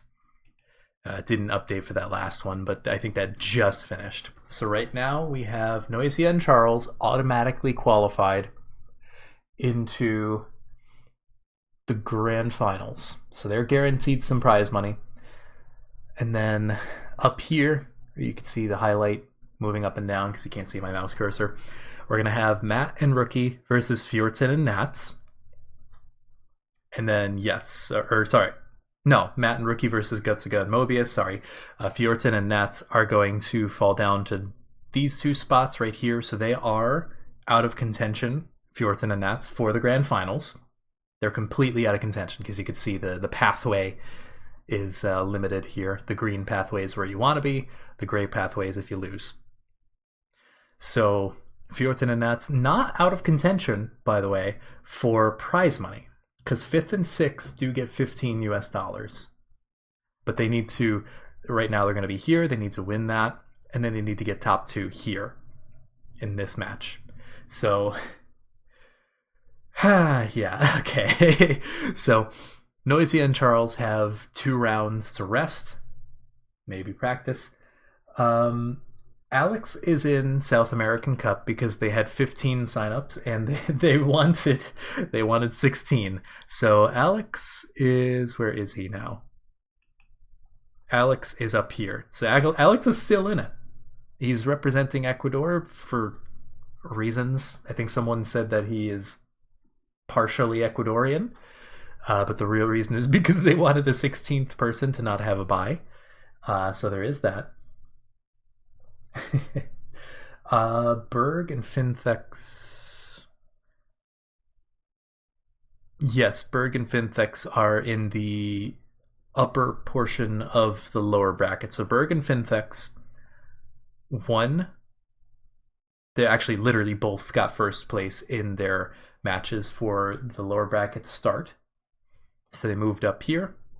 And then I don't know, I think it was Berg and, hold on, if I refresh again, it might update the scoreline for this because we don't know yet. Go back to the bracket. There we go. Okay, so now it's actually fully updated. You can see everything that I was trying to explain. So yeah, actually it was Berg and Finthex who won over Raptor and Palau. So Raptor and Palau are not out of it quite yet, but we do say goodbye to Z Fair Lady, aka Sevi, as well as Eblext. You can see the scores here. Reload button. Oh, there is a reload button. Okay. I didn't even realize that. It's so tiny. I was just pressing reload on the page itself. But yes, so we have the matches set up there. By the way, the next round of matches is going to start at the turn of the hour. That's why I'm yapping so long. Don't worry, we're not missing anything. But yes, so we do have Matt, Rookie, Gutsaga, and Mobius fighting for those last 2 spots in the grand finals. Charles and Noisia are just going to be chilling for the next 2 rounds. Fjorton, Nats, Berg, Sosa, and Finthex are going to be fighting for the chance to get into the, I don't know what you call this one, but essentially the prize money. You get, the top 2 of this match here will get 15 US dollars. The other 2 walk away with nothing, but bragging rights that they got reasonably far into the top 8 at that point. Of course, they're going to have to be fighting with the 2 losers of whoever come out of this match, which is probably going to be the next one that we watch. But yeah, you can see down here, these players, Raptor, Palau, Alex, Crucero, are just fighting for bragging rights at this point. Alex to say that he placed in, top, currently, top 14 he is. If he could win this match, he'll go up into the top 12 of South American Cup. So yeah, that is pretty much all there is to look at right now. I'm going to send it to a short break, folks, and fill up my water bottle and try to get over it. And that's generational throw. I'm sorry, buddy, but that is going to be one of the most clippable moments of this entire tournament. So don't go anywhere, folks. We'll be right back right around the turn of the hour.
Welcome back, ladies and gentlemen. We are getting underway with the next round of this bracket, the third to last round. Yes, the third to last round. I'll show the bracket once again so you can get a visualization of where we are and what we're doing. So right now we're going to be watching the Matt, Rookie, Gutsuga, and Mobius match. That by all rights should have been Nat's, but you know, throw aside. It's okay, because this match here that we'll be checking out, the winners of this are going to be the other two grand finalists that will be going on to face against Charles and Noisia in a couple of rounds. Whereas the losers are going to go down to this game right here and fight for some prize money. Then you have the lower bracket, which are fighting for survival and placements, bragging rights, all that, versus elimination. We might get a chance to check out one of those matches later on. We'll kind of go down the line once this one finishes, which in theory should be the first one to finish. And then from there, we'll just take it. All the players are in game currently. We're just waiting for the timer to count down so we can get started. We have, again, Gutsuga or Gotsuga, based on his current rename, Rookie, Mobius, and Matt. Rookie and Matt obviously being the favorites here, but that doesn't mean that Gutsuga or Mobius can't pull out an upset. I mean, Mobius got here from an upset, but, you know, we'll have to see how that all plays out. So, a couple more seconds, then we'll get into the brief warm-up, and then get into it. Well, actually, I think we're going to do the map picks as well, as that will be significant. The higher seeds here, yep, should be able to pick. Rookie being the higher seed, I guess, because he had more points than Matt in the previous match. I think that's how this works, as opposed to the original seeding. Alviverde, God, I can't say that name. Alviverde chosen first, meaning there's a really high chance that we're going to see Alviverde again around the time that people are closing out finalists. So that is an unhinged pick there. I am curious if anyone said anything in chat. Nope, no comments on that. Matt now gets to choose his pick, another map that we have the possibility of seeing again when people are closing out finalists. Maybe not first place, depending on how close this is. Oh dear, they chose the hardest two maps, at least in this humble caster's opinion, to be the ones most likely to see again. Definitely going to see Alvi Verde. And then probably, possibly going to be seeing Body Pillow. Gutsuga chooses Gatorade, Mobius. Let's see. It's very unlikely we'll see either Cinderwake or Legionary more than just the one time. It's, I think, mathematically impossible to see the fifth map in the rotation twice, which will be Cinderwake, interestingly. Legionary, it's very unlikely we will. Gatorade, it's possible if it's like super, super close, but realistically, yeah. I am genuinely shocked that we have those two maps not only back to back, but also like a good chance that we're going to see both of them again, depending on how close this game is. I could see Gutsuga bringing it to Matt and to Rookie. I'm not sure about Mobius. He's kind of been like, that next tier down in terms of performance. He's definitely the primary underdog here, whereas Gutsuga is very much like just outside of that top 4. I believe he was the 5th seed in the first division as well, so that one makes sense. No Legionary Cinema. I mean, we will get Legionary Cinema just once as opposed to twice. But the pre-match is done. Quick warm-up and then we get into it. 120 points once again. Oh, it still says warm-up, but 120 points to finalists. Same old, same old. Grand finals will be 140, but we got 2 more rounds before we get there.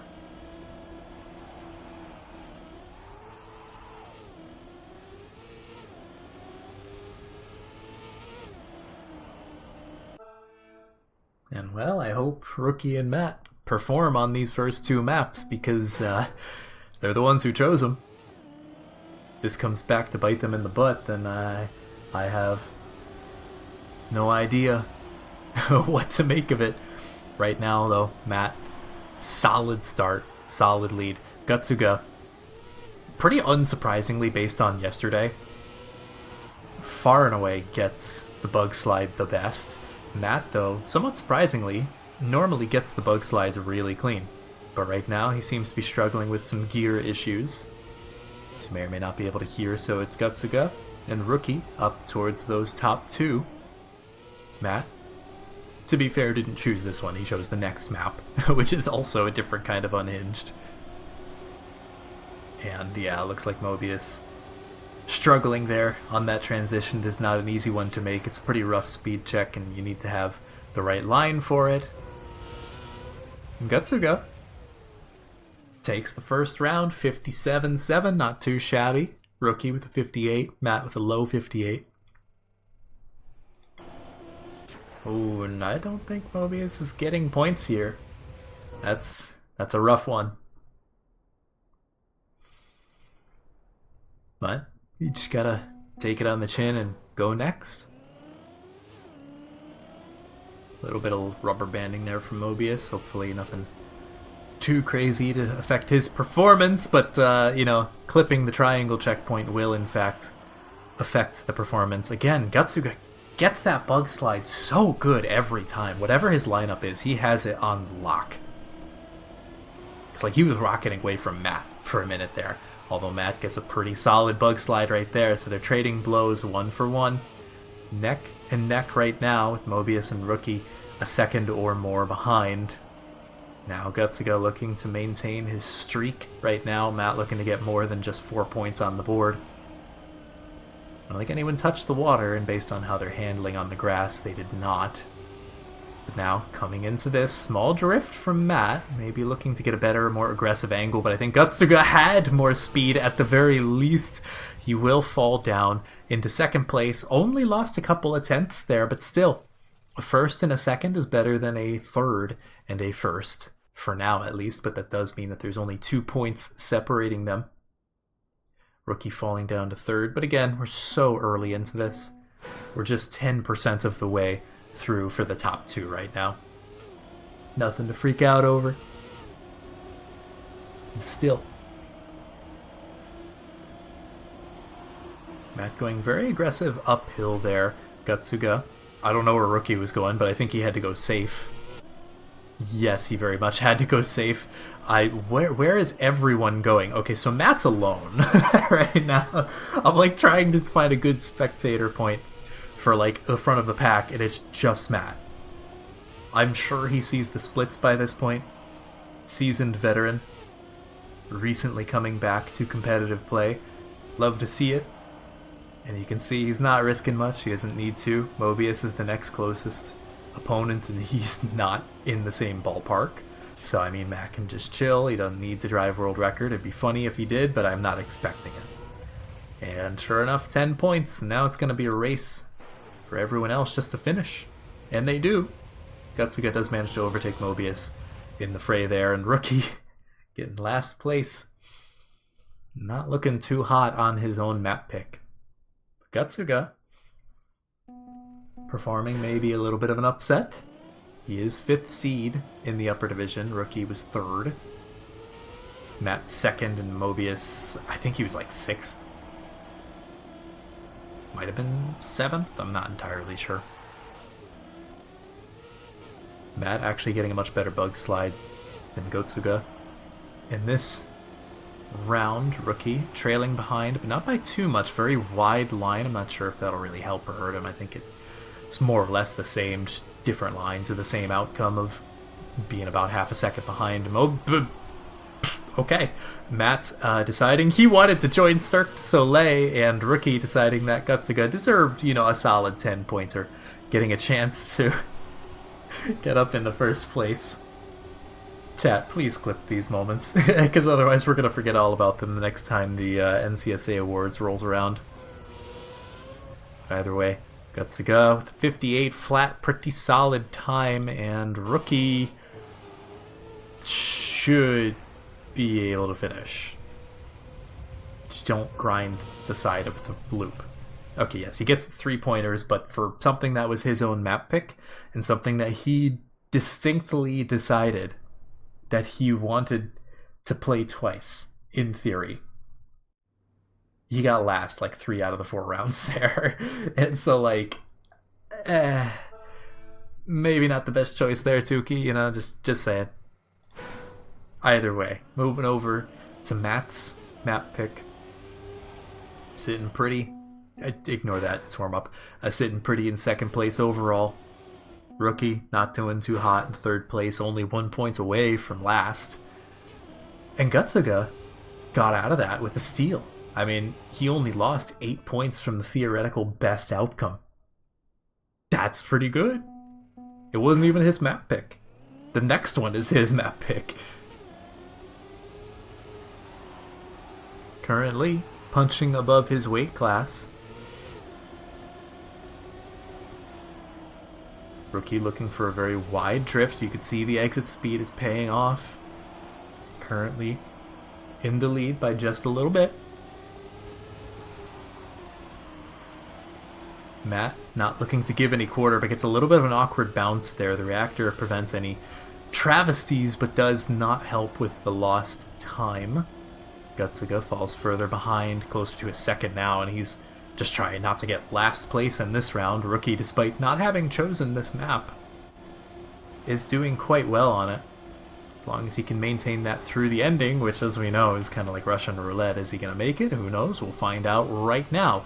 Looks a little bit bouncy, but clean enough. Lost a little bit of time there, I believe, but nothing crazy. And Mobius suffering a little bit of a lag spike. Chilean internet, I suppose. I don't know, Nats, any comments on that? Oh, Nats is playing in a different match, so he's certainly not listening to the stream.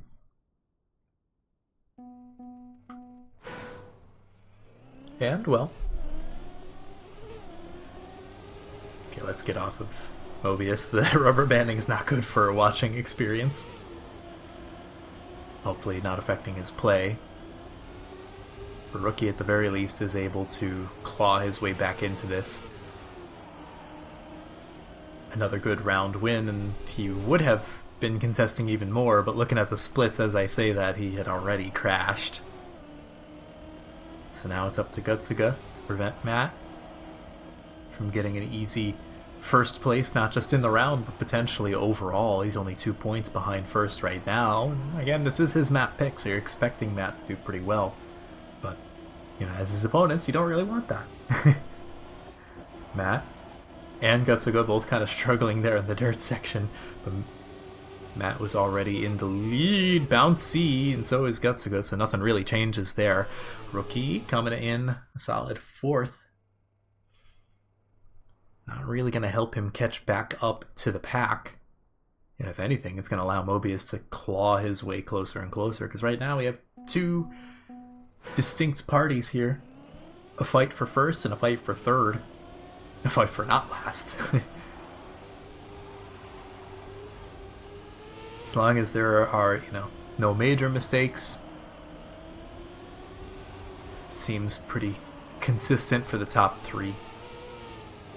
I think everyone got the awkward gear there. Rookie got a little bit more awkward as he dropped back down to 3rd briefly before getting back up to 4th gear.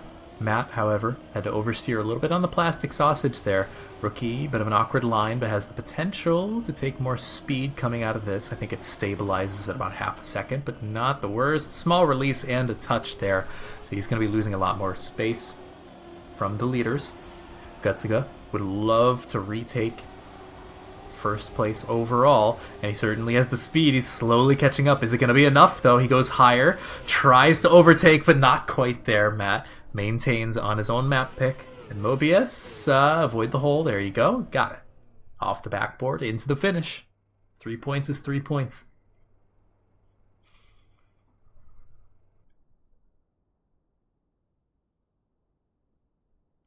Every single player, about, 10 points apart, or at the very least in a different interval of 10 in terms of the overall points. Rookie there, I saw that start, not exactly the best, so he's going to have to claw his way back from a lost 10th or 2 right off the bat.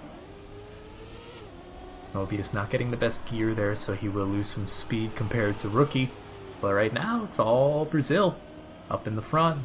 Surprise, surprise, he chose the map for a reason. Matt rocketing up ahead, he almost touched the pole there, and I think he had to release, allowing Gutsuga to just overtake with an aggressive punch towards first place, but I think he might have tapped the wall there. I didn't see any sparks, so it's hard to really tell. Bad gear will allow Mobius even to overtake. Now it's just a battle for second place. Rookie also in the fray. Matt just chilling all around. Gutsuga has a more speed coming into the finish. Rookie looking to overtake. He should be able to with the clip. And Mobius, unfortunately, lost out on his opportunity for an extra point. Matt now hits that 50% margin. Halfway and some change. And we're done with Alex Shearbody Pillow for now. Put it back in the closet. We may get the chance to take it out once again and enjoy the lovely visage of Mr. Axel Share, but not right now. Off to a little bit more sane of a map. With Gatorade, this one is going to be Gutsuga's pick. Very pace-heavy map. Less throwing off your opponents with just the insanity of trying to survive. And more a case of just drive fast, forehead. Who'd have thought a racing game had a map like that? Either way. Right off the bat, he is not looking too hot on his own map, but Mobius is in the fray. Rookie going super inside. He really wants to risk for the biscuit. And right now, Matt seems to be running high off of the momentum from the previous map, his own pick. Who'd have thought? Former TMGL player is in fact good at the game. Right now, Rookie, oh, he lost the gear there, but the reactor saved his speed. He's not going to save his fight for first place, though. He's still about half a second behind, and about a 10th, give or take, maybe 2/10 away from having to fight for his second place position. Matt doesn't look to be giving up any quarter here to Rookie, so the positions stay the same. Gutsuga, despite getting a little bit closer to that third place, is going to be stuck, cursed on his own map pick, at least for that first round.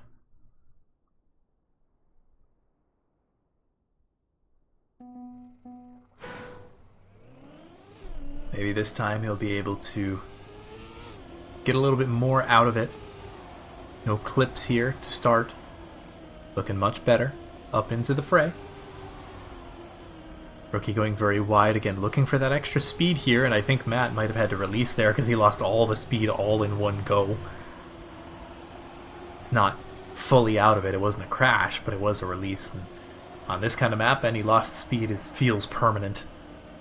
Oh, that's even more permanent now. Rookie up in the lead. We'll hop on board with Matt just to show the perspective of that battle for first. Small clip there, but again, Reactor stabilizes the speed. Maybe a little bit of position lost, but not too much. Still in the battle for first place. Goes a little bit more inside than Rookie and loses a bit of speed as a result. Rookie should be able to maintain first place. Awkward line there from Matt. You saw he had to release, but it's okay. He kept it stable for second place. Gets up to 80 points, but that does give Rookie the opportunity to catch way back up. Only 4 points separating him in second place now. And while Matt is certainly looking to reclaim his spot that felt like it could have been destined from the previous match. Oh, well, that's not a great start, but Gutsuga's having it a little bit worse. Although I say that, now he's overtaking his countrymen, Mobius and Rookie. I'm hesitant to hop on board with Mobius because he's been rubber banding a little bit, but it seems to be stable right now. If he starts bouncing back and forth, we'll swap over to someone else's POV. Right now, keeping it good into that uphill dirt turn, but I think Matt is starting to gain. I could hear the engine from his POV. Sure enough, actually even Gutsuga. Oh dear, okay, well let's hop on board with Gutsuga because Rookie seems to be pretty stable in that first place. Another 10-pointer here, even if Gutsuga gets second place, might allow Rookie to tie things up. I think Gutsuga might be able to overtake. He might be able to get second place. Just barely 400 separating them. But that does, again, allow Rookie to tie things up for second place. 64 points each. Mobius still straggling behind. Yes, that command is a little bit off. Legion is MIA. I have no idea where he is, but so it's just Acri right now.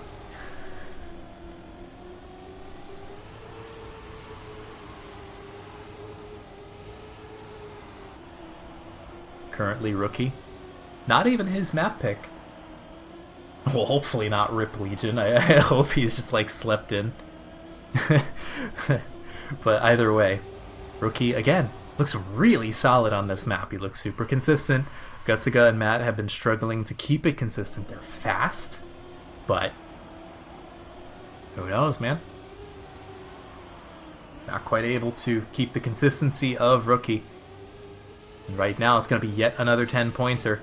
Gutsuga stuck in third place. I don't think he's going to be losing it to Mobius, but, you know, you're losing solid 6 points to Rookie there. Top two make it to grand finals from this. So this is an important match. Granted, everyone here is still completely in contention, whether they win or lose, for some prize money. But obviously you want to get to the grand finals because that's where like the real prize money starts to chip in, you know. Plus top two in the grand finals, get a qualification into the Pan American later this year. So there is quite a bit at stake overall. Even if 5th and 6th place will win $15, you really want more than that, you know? Get more than a couple meals at like the McDonald's dollar menu or something like that. Do they still have the dollar menu? I don't know if that still exists. I feel like everything's too expensive now for that to still exist. Either way, heading off over to everyone's favorite ending of a map, besides maybe Alex Sure Body Pillow, Legionary, with the cursed quarter pipe jump. This one was Mobius's pick. Certainly wasn't Gutsuga's pick because he is struggling with this one. Rookie and Matt doing pretty good so far. Mobius just a little ways behind, about half a second. Rookie looking to overtake, and with a bit of airtime there from Matt, he will do just that. Everyone's kind of in their own lane right now. You got like second place, a little bit less than a second away from first. Third is a little ways away from second. Last is just in the mud. They're in Narnia, for all we know. It's impossible to keep track of them, but, you know, crashed once, he crashed 7 times. What's the difference? Well, currently, now neck and neck. Coming into the quarter pipe, Rookie looks good, maybe a little bit slow. Matt doesn't quite have the speed to overtake, though, so that's going to be yet another 10-pointer there. And Mobius still has plenty of opportunities to finish, and he will make it perfectly fine. Rookie starting to get into the territory of contesting Matt, even. Still a little ways away. He needs a couple more first places to really solidify that. But at the very least, it's looking pretty good. You know, he struggled there for a little bit on the first 2 maps, which is funny because the first map was his pick. But, you know, whatever works, I suppose. Next map after this, I believe, is going to be Cinderwake. Oh dear, Mobius, that's not the line. We're going to hop on board with Matt, who is neck and neck once again with Rookie. Gutsuga not really looking too hot. Rookie going for the inside dirt approach. Matt going for the outside. I don't think it really made much of a difference there. I don't think Matt got a ton of speed from the outside dirt. Rookie going for a very wide drift. Gets quite a bit of exit speed. Gutsuga now fighting for that second place more aggressively than he did last round. Rookie, I think, had to release briefly there to realign his drift, but it still works out. As long as he makes this quarter pipe jump first try, everything is totally fine, but Matt is looking to take it aggressive. Rookie loses his first place, might even be relegated down to 3rd, and he is... He didn't even play bad. The others just played better. Brazil just a little bit faster this round. Beautiful play there, not just from Matt, but from Gutsuga as well, to stem the bleeding, because for a while he was separated by a good distance from Rookie in 2nd place. Now, you know, he's trying to claw his way back up to 2nd, and I think that might be a little bit easier in this circumstance as Rookie's struggling here. Brazil once again on top, leading into, I believe, the 3rd round, although Gutsuga had to release a little bit there. Rookie pushing. He wants that 2nd place. He surely wants that 1st place, but you're going to need Matt to make a mistake at this point because 0.8 of a second is not easily regained. Rookie dangerously close to the pole there, but it's alright. Mobius not too far behind, but he has struggled on the latter portion of this map before. Currently keeping it semi-clean. Gutsuga even further behind, although just looking from the splits he might be able to overtake for 3rd place by the end of this. Not really easy to say quite yet, but let's hop on board with Rookie, because if Matt fails, Rookie's going to be the one to claim that 10-pointer, barring, you know, a double failure. But no, Matt takes it perfectly safe. He understands the position he's in. Certainly was looking at the splits, and Mobius and Gutsuga are right next to each other. But Gutsuga just was not able to get anything out of it. 3 points despite a pretty solid run towards the end there. And Matt, now, if he gets 3rd place, he could be the first 119 of the day. Seen plenty of 118s. Oh, Rookie, that is not the best start in the world. However, Mobius, that is a pretty good start. I mean, up there contesting with Matt in the very first couple checkpoints, not too shabby. Everyone besides Gutsuga relatively close to each other, but Matt, we're going to stick on board with his POV because this is his opportunity. He just needs 1st or 2nd place to claim finalist and avoid having to go back around to his own map pick, or Rookie's for that matter. But a clip there might prevent it. I don't know if Mobius comes in. He had a good quarter pipe last round. Let's see if he can overtake. Rookie right now looking for that 10-pointer. Mobius has a little bit more speed, but Matt has a brilliant quarter pipe jump here. He knows how to risk it and how to safe it. He is risking it just a little bit, and I think Mobius, he actually did not fail. It might have been Gutsuga who failed it, but Matt does manage to claim that 2nd place. It looks closer in the splits than it actually was. Matt had a little bit more speed. So Rookie gets a much needed 10 points. Get up into the triple digits, but Matt is finalist now. And I think, was that the last round? That was the last round. Okay, so we're going to Oliverde, or no, we still have Gatorade? Cinderwake, right.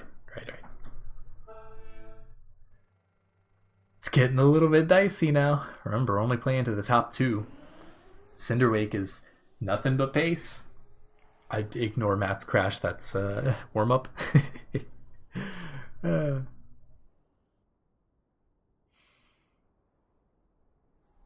We could just have a repeat of the upper bracket finals from last round, where Matt and Rookie go back to face Noisia and Charles in the grand finals later today. Let's keep it on board on the follow all for now. Okay, well that suddenly became less viable with a crash that early in the map.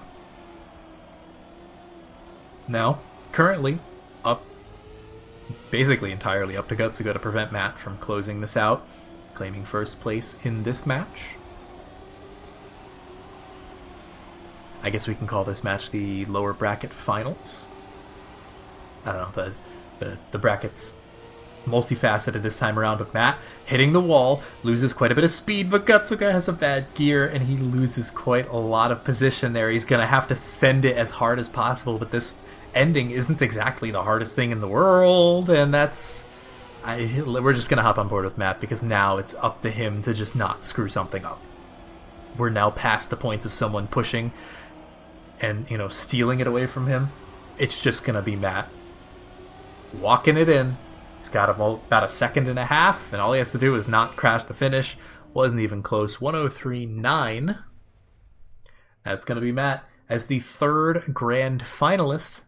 Rookie claiming a fourth place, or third place there, 4 points, I should say. Mobius coming in fourth. Gutsuga has the potential for a slight upset. Again, he was 5th seed. Rookie was 4th seed coming out of the rounds phase from yesterday. The round robin. So, I mean, these two, in theory, are neck and neck with each other. Or no, sorry, Ricky was 3rd seed because Charles was 4th seed. But Charles woke up earlier, so he, you know, in theory. Gutsuga currently in the lead by about a 10th. Mobius also in the fray, but slowly losing position as we get further into the map. Rookie going more inside. You can see he really wants that first place. He will get up to a 118 if he does, but that's better than allowing Gutsuga to get into triple digits this round. Currently keeping it clean. Actually, Gutsuga's very much in the mud, so it's really just Mobius that could prevent Rookie from getting his 118, but not super likely, as the ending of this map, again, rather simple. There's only so much that you can screw up. You don't even need to risk that outside dirt right there. And, well, Gutsuga may be able to claim 6 points instead of 4. In fact, he most certainly will. There's nothing that you could possibly crash. I wouldn't be able to find a way to crash here, let alone these players. But yes, that will be Rookie. Then Gutsuga, then Mobius claiming their finishes. Rookie on 118. He can guarantee, as long as he finishes next round, that he will have finalists. And I completely forget if this is the 4th or 3rd round of this map, but it doesn't really matter. It's Rookie. We'll be able to get finalists regardless. It's just a matter of whether or not he has to finish out finalists. Has to finish out finalists on his own map pick of Alviverde. Which, I mean, the first run of that for this series, he was not looking too hot on his own map pick. I'm not sure why he chose it. Matt, GG's, you're so exhausted. I can imagine you've been playing quite a lot. You got more to go, but at least you get one round of a break, as well as whoever wins this. Probably Rookie? Okay, well, it's not going to be Mobius. I can tell you that much. At least not for this round. Gutsuga. Looking to overtake. Taking the risky lines, but so is Rookie. He probably sees the splits. He knows he can't safe it. Oh, beautiful risk. I respect the attempt, but ultimately that's going to be Rookie denying a couple extra points from Gutsuga, who should, by all rights, get the 6-pointer. I can't imagine Moby. Yeah, he's not that close. Rookie now on finalist.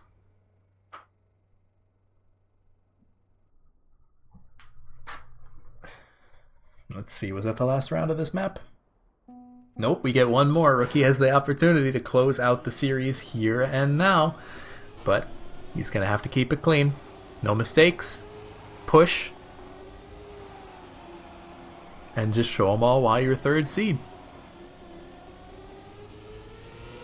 So far, everyone's keeping it clean. Mobius went a little bit off the drift, and was that Gutsuga? Yes, that was Gutsuga utterly dying. So this very likely is GG. Mobius usually loses some time in the regular driving sections here. Sure enough, you could see he lost a 10th just from an awkward gear there. So Rookie, by all rights, should be running away with this and securing himself as the 4th and final grand finalists. Yeah, with Mobius just suffering gear issues left and right. Rookie keeping it supremely clean. Gutsuga, you could see far off in the distance in the track. 6 seconds in trailing. Rookie doesn't have to risk anything, and he's not, because he is your final finalist here in the South American Cup.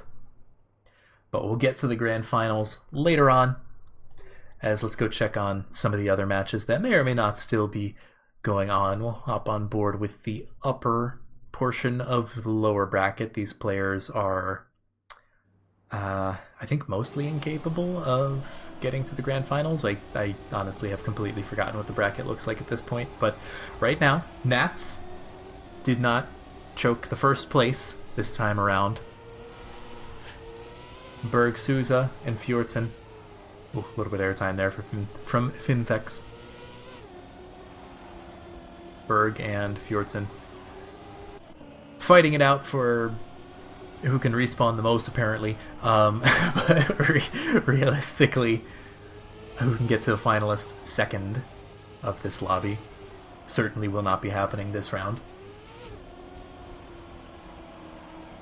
So that's pretty much just all going to be Finn.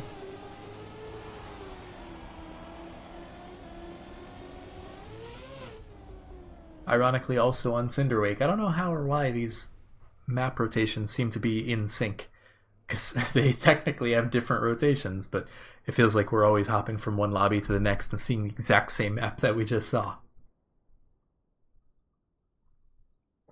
And well, Finn, despite being in last place right now in terms of overall points, is not looking too shabby. You know? This is... what is this? It's Gatorade, okay. Another pace map. So the order is kind of reversed from what we saw from the previous match.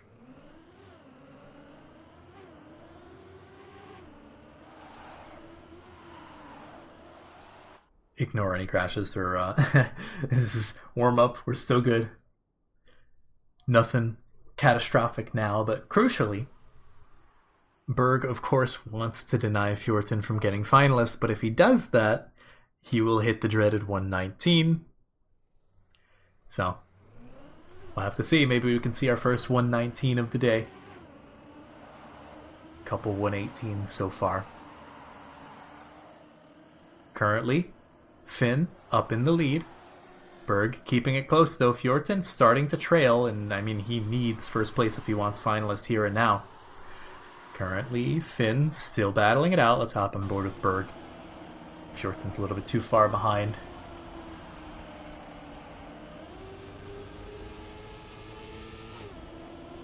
Trading blows a little bit.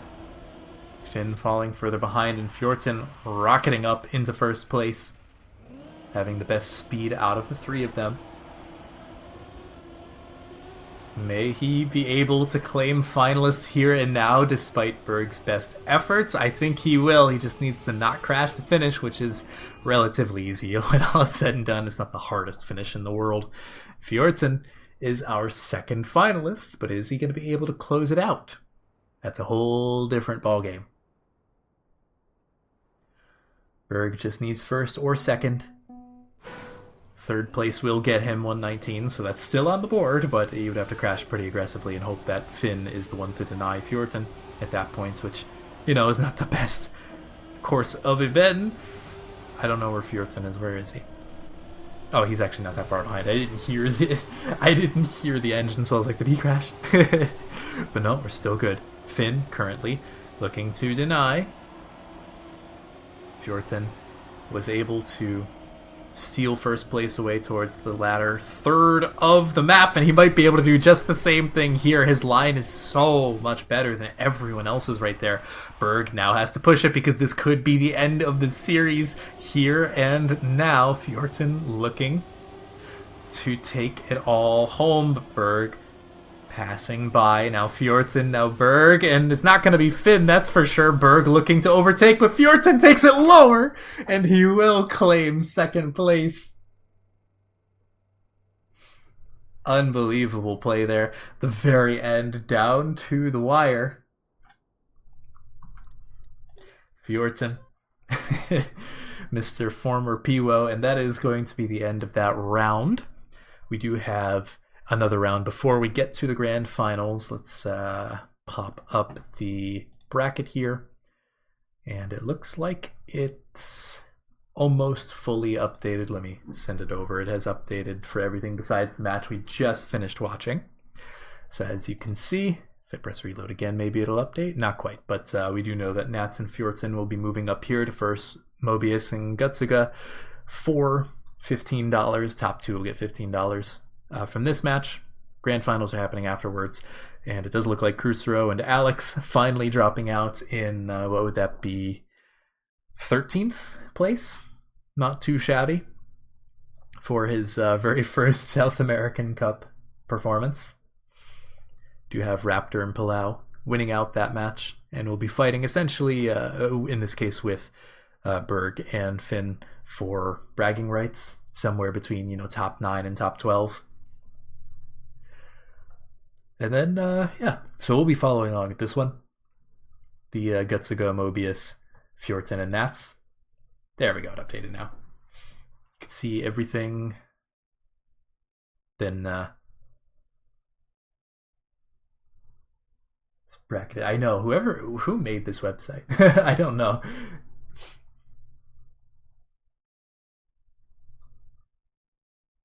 Oh, you mean the actual bracket, not the... Yeah, I got you. Yeah, it's pretty cool, honestly. People get to play quite a bit. Even like Eblext and Fair Lady Sevi was able to get a couple of rounds in. And of course, play quite a bit yesterday as well, which is nice. Oh, this part didn't update for whatever reason. There we go. It loaded in. Okay, just takes a minute. I wonder if they have to do that manually or if it like automatically updates the same way that ECM updates. Either way. All right, so the next round that we're going to be seeing, we're going to be watching primarily Gutsuga, Mobius, Nats, and Fjorton. If we have time, we'll get a chance to see Berg, Finn, Palau, and Raptor fight it out for bragging rights. And then after that, we only got one match remaining. So don't go anywhere, folks. We'll be right back right around the turn of the hour after this short break.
Welcome back, ladies and gentlemen, for the penultimate round of matches before we get on to the grand finals of the South American Cup for fall of 2026. And we are just waiting for Fjorton to hop into the lobby. Fjorton, if you're watching the stream, get in there. Actually, I say that and he immediately joins, so perfect timing. Great to see. We do have just a couple of seconds remaining until we get into the game itself.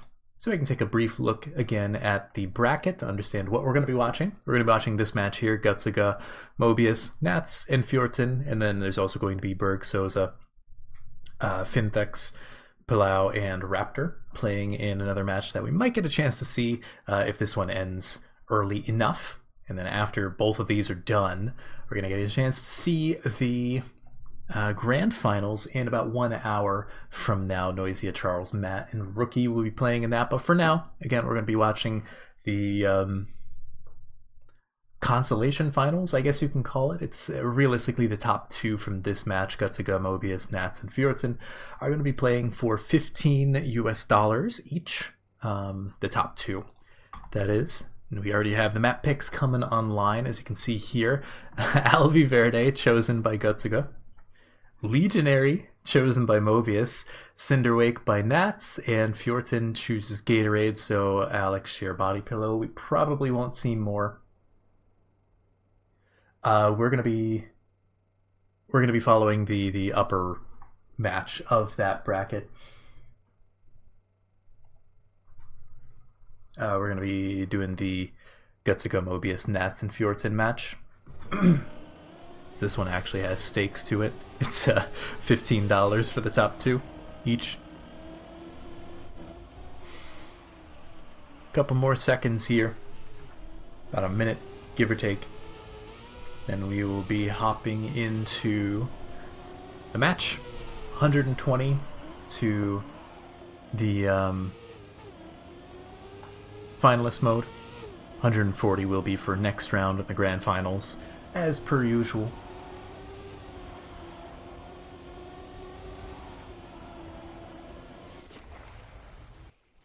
And here we go. We have a brief warm-up. We'll be getting into the rounds for real. We're starting on Alvi Verde, which means that we're likely to come back to it, as well as Legionary, which is pretty funny because like this and then Alex Sheer, Body Pillow, and Legionary are like the three maps that I feel like most players don't want to play more than once per series, but it is what it is. In particular, it's more than likely that Gutsuga and Mobius are going to be the ones that are in the lead. They are the favorites here, because they're coming from Div 1. Nats and Fjorton essentially have gotten first and second in Div 2. Right? No. Let me think. Yeah, I believe both Gutsuga and Mobius were in Div... Yeah, they were in the lower half of Div 1. Right. So yes, Nats and Fjorton are effectively first and second place in Div 2. Gutsuga up in the lead right now with Fjorton and Nats not too far behind, although I think Nats had to take a bit of a weird jump there to prevent a complete crash. Gutsuga still up in the lead, but Fjorton not super far behind. Did he get wet tires? He might have, based on his gear and the way he steered, but he's still far enough ahead of Nats to not really be threatened for losing that second place. Gutsuga gets first. Nats should be getting third, right about there, yep. Then Mobius all the way in last, but it's just one round for now.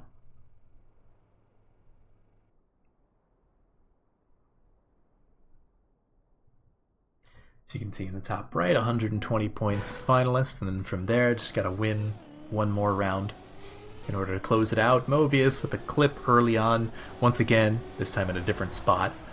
So Nats is going to be up in the lead, fighting with Fjorton.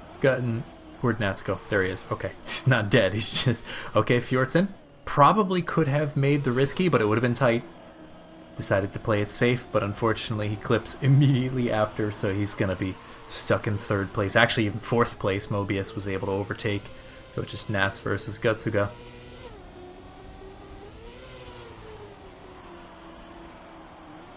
Both should have the speed. Nats dangerously low. Maybe took a little bit too much penalty.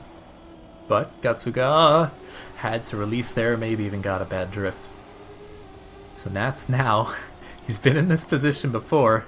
And Mobius was the one to screw him over out of it. But ultimately keeps it clean. Doesn't go too far, too close to the walls. And Gatsuga will have to settle for second place. Fjorton, at the very least, walks away with 3 points. Better than nothing. Still in second place overall, from what I can tell. Yes, no. Nats jumped up to first place. Or first place that round. He was in second place overall. Caster math. It's late. There's still one more round after this. Fjorton getting a bit of an awkward gear. Had to release there to prevent any kind of catastrophe from happening, but that does leave him quite in a bad position. Gatsuga has to go safe, and Nats is completely left alone through all the chaos. One bug slide just utterly annihilates the entire playing field. Nats fully respawned. I don't... he just disappeared off the screen. So Mobius is left alone. I don't think Fjorton... Oh my god. Please. Guys. Please. Okay. Fjorton is left entirely around alone. Please just finish the round. Be done with this. End the suffering. Okay, 101.2. Mobius should be able to get the 3 points at the very worst. And because of all the shenanigans, the top 3 are relatively close to each other now. They've each won a round. Yeah, 1 point separating the top 3. Not exactly what you would call, close round in the traditional sense, but here we are. Less shenanigans seem to be happening this time around. Gatsuga getting a great bug slide there. I mean, realistically, it's him and Matt are like the main two who are just getting the most speed out of that consistently, and there were times where he was contesting Matt in a previous match. Overall, pretty good, and Fjorton got a really good second bug slide there. So he is up contesting for that second place, but everyone right now is relatively close. Maybe Mobius losing a little bit of speed, getting a little bit too far to the right. I saw that in slow motion. Unfortunate for him, but everyone else is quite fortunate. Fjorton really looking to push, maybe trying to get another 10 points or under his belt. He's going a little bit more inside. He doesn't clip, but he doesn't quite have the speed to overtake. He's going to have to hope for a mistake from Gatsuga, which he might have. No, he didn't clip. It looks like he might have for a brief moment, but no. Actually, it's Mobius who's ironically pulling the same move that Nats did when Mobius sniped him to move on in the upper bracket. But, whatever works. This Mobius really just isn't having very much fun on this map, and I think that was the last round? Not 100% sure. Yes, it was. Okay, so we're going to be moving on to, I think it was Legionary's next? Or was Legionary? Yeah, no, Legionary is. Okay. So we're gone from one kind of unhinged to maybe slightly less hinged, or less unhinged, I guess. I don't know. This map is not quite as crazy, but it does have a very funny ending to it. For those just tuning in, a quarter pipe that for some reason 2% of the players can get on the first try. So we're going to let the warm-up play out, and then we'll get a chance to see what these players actually got. This is a money match, even if it's a small amount of money. Warm-up is done. Let's see what these players got. See how long it takes before the follow-all camera is not particularly viable anymore. Already Mobius falling further behind, and there's too much scenery above the track to make this look good. I sure hope that wall looks good, because Gatsuga's getting unnecessarily acquainted with it, as it's Nats and Fjorton up in the lead.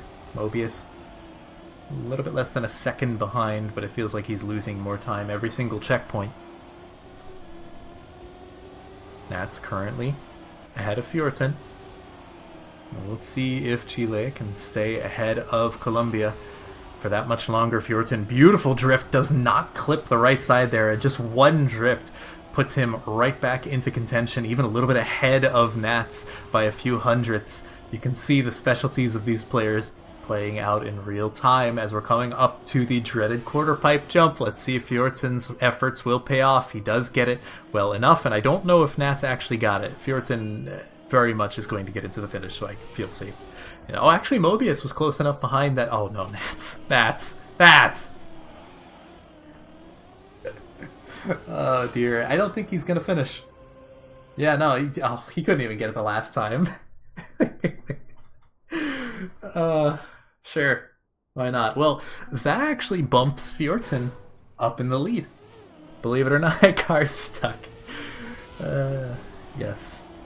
Sure. Why not? It was going so well right up until it wasn't. Gutsuga manages to avoid the wall this time around, and Nats may be looking for a bit of revenge from the previous round, because he is definitely in the fray of things. He has a lot more speed than everyone else. He's very solid in these mixed parts, especially the dirt sections. A little bit of an oversteer there, but I don't think it matters all that much. Not very many people going for the outside dirt in this match. Let's hop on board with Gutsuga, because he is very much in the fray. Gives us a good camera angle here. Getting a lot of speed coming into this drift. Will he be able to maintain that speed? Fjorton, oh, the drift is just pristine. And he is able to keep that first place. Nats had to oversteer a little bit. He's losing positions. Really position.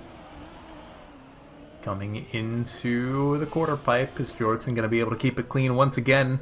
He is going a little bit high, but he doesn't clip, so he will be able to maintain another 10-pointer. Keep first place alive. Nats is still struggling again.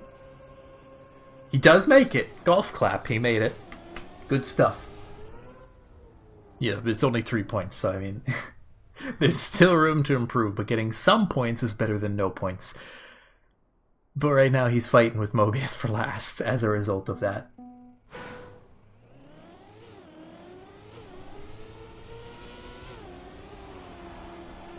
Currently, though, Fjorton on a bit of a tear in the previous rounds, maybe less so right now, as he clipped and then clipped again, and so we're just going to hop on board with, let's say, Mobius. I don't know where Nats went.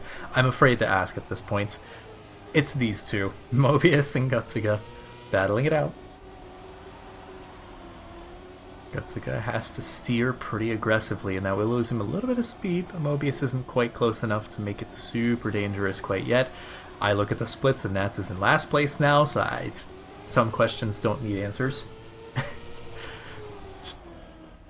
Oh, bit of a release there from Mobius, so he's certainly not going to be gaining on Gutsuga. He's going to need some kind of mistake, and taking too much penalty certainly can qualify as a mistake, but so can crippling the triangle for some godforsaken reason. So Gutsuga has a clean 10 points with his name on it. All he needs to do is play this super safe. That is not safe, and I don't think he's going to make it either. Mobius actually gets overtaken by Fjorton, who risked the quarter pipe, and Fjorton has now won 3 out of 3 rounds on this map. Was Legionary Fjorton's pick? I don't think it was. But it certainly feels like it was his pick at this point, because he's rocketing up ahead of everyone else. The kid is he's not really a kid anymore, but the kid is just feasting on the points. Mobius, that is not the line. A little bit too aggressive. Nats getting dangerously close to the wall twice there, in fact. But he does keep it safe enough. Gutsuga having to turn a little bit for Jesus, Nats, please. That's the 3rd time this round he's like within a few pixels of the wall. Still in 3rd place for all the risk, so it's not even paying off at the end of the day. And you do have Gutsuga really fighting with Fjorton here for that 1st place spot. Just a couple hundred separating them, but that drift again from Fjorton. He knows his tech. He's good. He's good at the tech. Everything keeping it clean. And thus far, I mean, Fjorton's been basically flawless on this quarter pipe. I don't think he's failed it once so far, and maybe that's a caster curse in the making, but it looks clean. It's slow, but it's clean. He does make it, and Gutsuga does not have the speed, so Fjorton goes 4 for 4 on Legionary. 40 points to his name. He went from like battling for last place to far and away first. And Nats, man, I mean, this was not his map, which ironically I think might have been his map pick. You're gonna have to correct me on that. I don't remember whose map pick it was. I know Gutsuga's was Alviverde.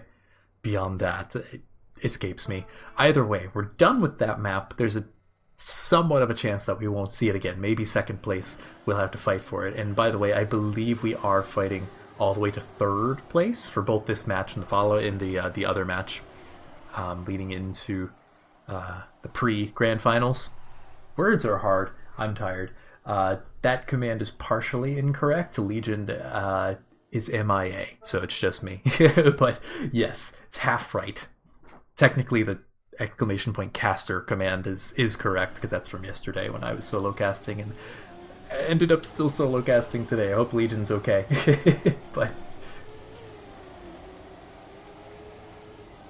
But yes, he is nowhere to be found in the first round. Gutsuga is nowhere to be found in the pack. Mobius, however, is looking pretty good so far, fighting it up there with Nats. Top of the leaderboard is nothing but Chile.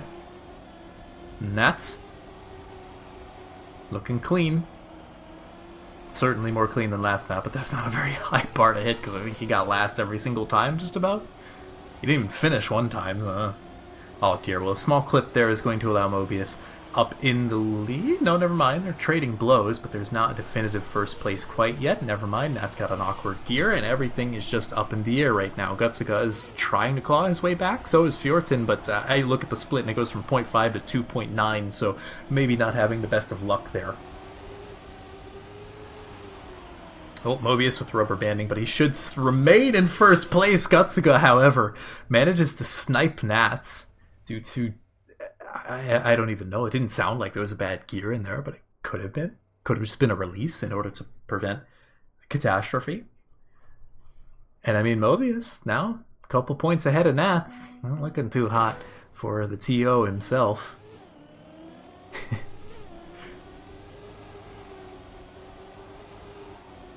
But, oh, bouncy. Not the smoothest of dirt, and this is the wrong game. Just turning too late at the end costs a lot of speed. Yeah, I could certainly see that. Plastic is not forgiving when it comes to oversteering. Plastic gears, what are those? Either way, Fjorton and Gutsuga fighting up in the front. Kind of a reverse of what happened last round, but Fjorton struggling to maintain that battle for first place. Does keep second at the very least, because I think everyone else is more in the mud. Never mind, Nats comes rocketing up. Reactor is a thing that exists. Gutsuga clips the wall, and Nats has another opportunity to claim that 10-pointer. Maybe get a little bit of revenge on Gutsuga from last round.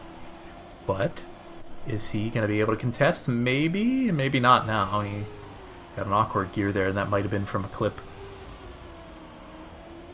Nats now is able to get the 10 points. Woo. A little bit close there for Gutsuga, but he does manage to avoid catastrophe in the form of hard crashing. Shaking up the standings a little bit. Nats reclaims third place, although I'm sure he'd want to get it somewhere in the top two. Fjorton not looking quite as dominant on this map. I guess you can't expect someone to just like 4-0 every single map. Maybe Noisia, but I don't know. He's got some stiff competition at this point in the bracket, and we'll be getting to him next round. Nats, again, up in the lead. I believe this map was Nats' pick. I don't quite remember, but that sounds right.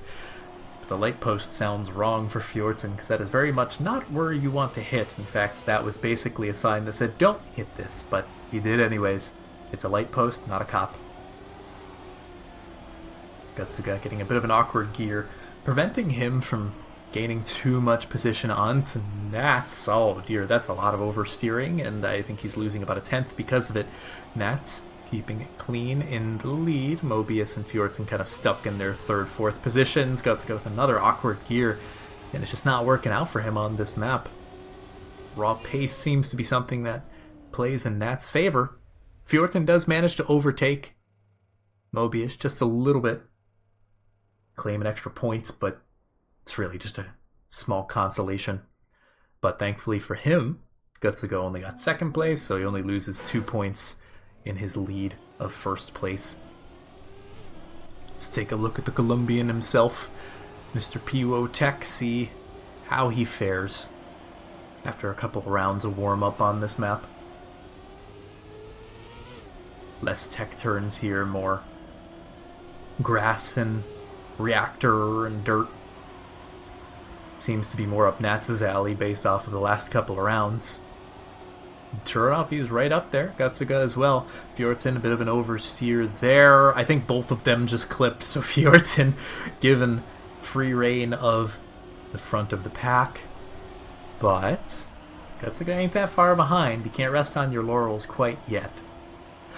Now you can. Now you can. Sure. Fjordson relegated down to last place. And the Chileans down towards second and third place, but I don't think there's going to be very many overtakes. Maybe Nats overtakes Mobius, but it doesn't look to be the case. 104.2 seems relatively fast, but again, I don't remember. Don't remember what the world records are.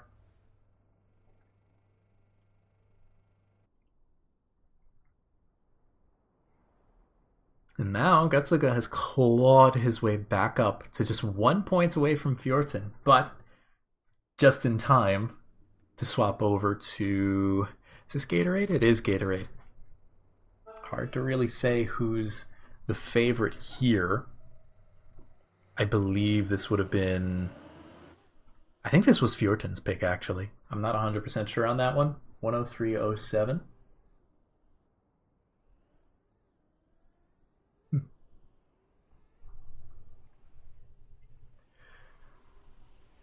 And, well, we're getting into dangerous territory now because we're not going to get any finalists on this map. The best we could hope for is a 118 by Fjordson if he won every single round. But something tells me that's not going to happen based off of that start. So, we could also get a 117 by Gutsuga if he wanted to win every single round. But something tells me that's not going to happen based on the splits. So, who knows? Right now, though, from first to last, aside from being a band name, is also not too many points, all things considered. 23 points is not exactly the largest split we've seen, in this case between Mobius and Fjordson. That might even be shrinking, as Mobius is postured to get a second place. Potentially getting first if Nats chokes somewhere along these last like 2 turns. I mean, that wasn't a recommendation, that was just a statement, devil's advocate, but no, he keeps it clean. And Fjordson will be losing 2 points off of his lead on Mobius and many more. Gutsuga going to be going down 2 points compared to Fjordson. Nats slowly clawing his way back.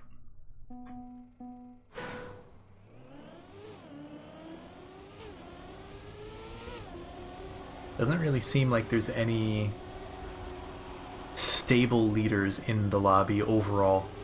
Everyone kind of keeps taking turns being good at this map, being good at that map, and obviously some players have had easier times than others. Where is Fjordson? Is he in the mud? He is in the mud. Okay, good to know. Gutsuga is now towards the end of the pack and now struggling with a wall touch leading into gear issues. So now it's just the Chileans once again up in the lead. Chilling, doing their thing. Nats looking for another 10-pointer. Looking to contest. Gutsuga maybe looking to get 6 points instead of 4. But at the very least, it's not last. Oh dear, that was a oversteer and a half from Nats. You could see the speed that he lost. Gutsuga has quite a bit of speed, but I don't know if he's going to be able to overtake. He is 26 milliseconds. And the Chileans are stuck dead center of the field.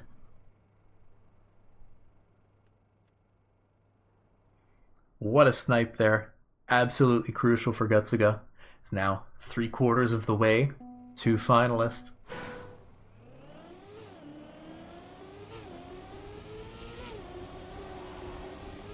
And Fjordson, he had a pretty solid lead there.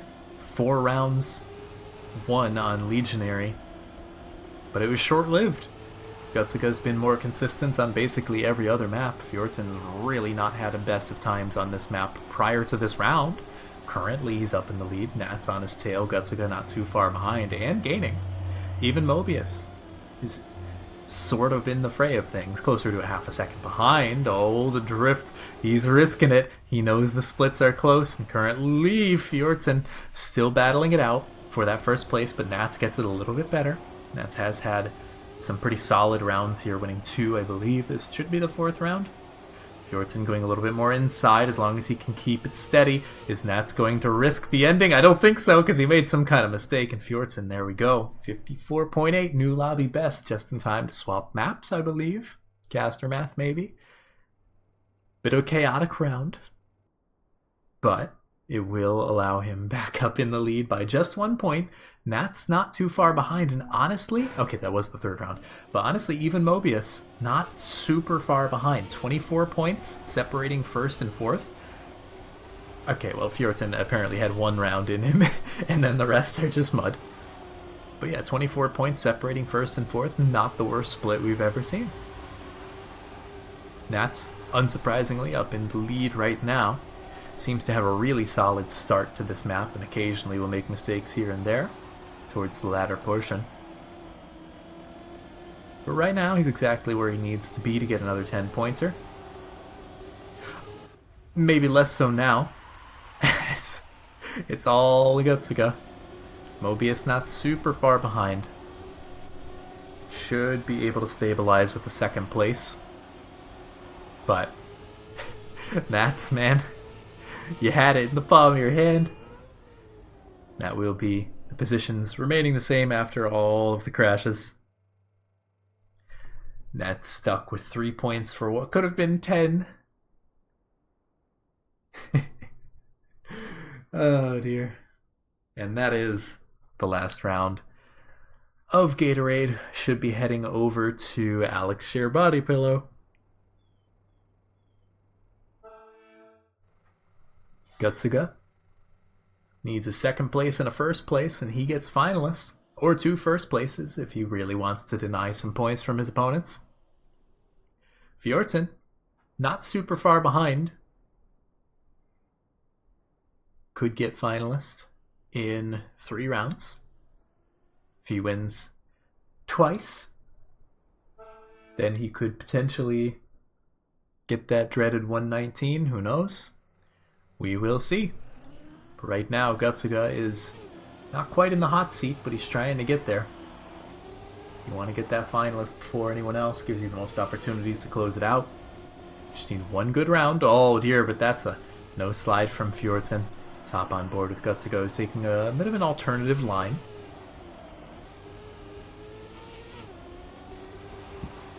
Nats keeping it stable in 1st place right now.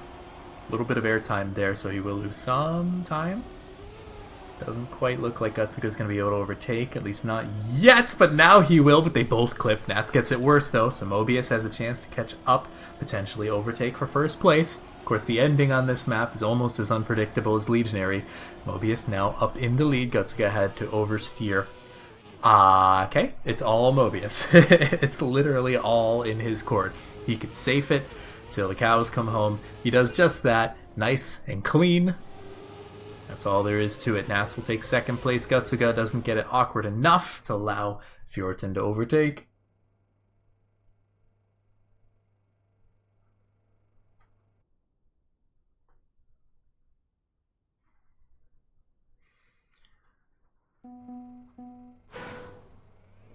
And that is a bit of a stabilization in the standings.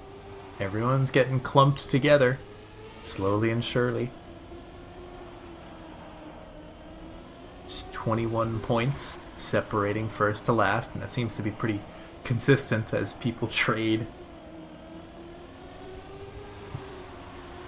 blows left and right with the positions. Nat's going very inside. I was going to say that doesn't look like the line, and surely it wasn't. That's going to be him hanging out in the rafters of the scenery, and right now it's Fjorton up in the lead. Is he going to be able to maintain it? Looked like he went on 2 wheels there, but that might have been just a visual bug. At the very least, he is... Oh, Nat's fully DNF'd. He just entirely gave up. Didn't quite see what his respawn was, but Oh, Fjorton loses the first place, gives up a solid 4 points, but still maintains second at the very least. Gutsuga has to live with just third, but even then,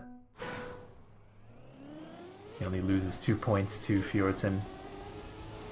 Still in the lead, but now, because Mobius got that first place Nats DNF'd, Mobius is now in third place overall. And they're all super close to each other. Gutsuga's the only one who can claim a finalist, but he wouldn't get very many rounds now with no one else being finalists. So it's getting pretty rough. If you're Fjorton, you really want to claim this win to at the very least put a damper on Gutsuga. Currently, Gutsuga's a bit in the mud. Mobius and Fjorton seem to be the only ones keeping it clean for now. We've seen these two crash in other parts of the map, so who's to say what's going to happen? Mobius going very wide, allows Nats to overtake, but does he have enough speed to retake his second place? I'm not sure about that. Nats looking to overtake for first place. He doesn't wobble, and he steals first from Fjorton. Once again, sniped. And Gutsuga should be able to finish. Yeah, that's pretty clean. Just, 11 seconds too late to really do much with it. So that is getting rough now. We are getting into really close territory. And, just from a personal stance, quad finalist, please. It's just my take. Apparently Rookie agrees with me. I look over at chat to see the exact same thing. Either way, I think Mobius is now in the mud, so it's really just those other three up in the fray of things, and, well, Fjorton and Gutsuga can claim finalists if either of them takes first. Actually, they can get a double finalist here if there are 1 and 2, regardless of who's first and who's second. So Nats can play spoiler, which he might be able to for Fjorton. Gutsuga, on the other hand... Okay, never mind. Nats doesn't want to play spoiler. Actually, Nats doesn't even want points for all that matters. Mobius, however, might be able to take over for second place. Gutsuga is very cleanly in the lead, so let's take a look and see if he can claim his finalist position. Very clean. And everyone else, Nats will stay in last place. Fjorton missing out by 2 points. And Mobius going up to a 107. Not too shabby. It's getting close. It's getting real close. And remember, this is for prize money. $15 US, and we're going back to, I believe, Alvi Verde. God, I can't say this name. Manox, you know what you did when you named this. Either way, $15 US goes to 5th and 6th, which would be 1st and 2nd place in this match. None of us are warming up for grand finals, says Rookie. This match is too important.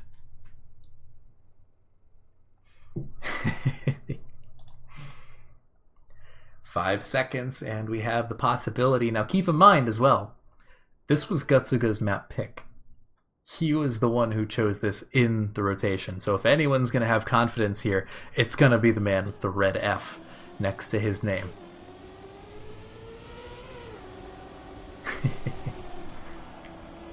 Currently, he is absolutely battling for first place, and he is one of the best players to get the most speed out of that bug slide. Everyone else about a quarter second behind. They're gonna have to push. I don't think you can hope for him to make a mistake. Nats going very inside, but really only gets the exact same line as Gutsuga. So the splits remain the same. Mobius and Fjorton especially are just entirely out of it. Nats is gonna have to push if he doesn't want 5th place overall to be taken right here and now. Gutsuga coming into this, doesn't get anywhere near the water, but Nats gets a little bit of a better line. He gains about a 10th, but he's going to need to push, and he does not have the best of histories with this ending here. Gutsuga has a clear shot to the finish. He just has to avoid a wall touch, and he does just that. He will be your 5th place player here in the South American Cup. And now, Fjorton is finalist of his own. But he's not going to be the only finalist for long. It's either Mobius or Nats, just by denying Fjorton, will claim finalists for themselves. But only one of them can get finalists this round. Fjordsen seemed to have struggled with this map last round and the first time we played this. It's the very first map. No one got the bug slide particularly great, but it looks like...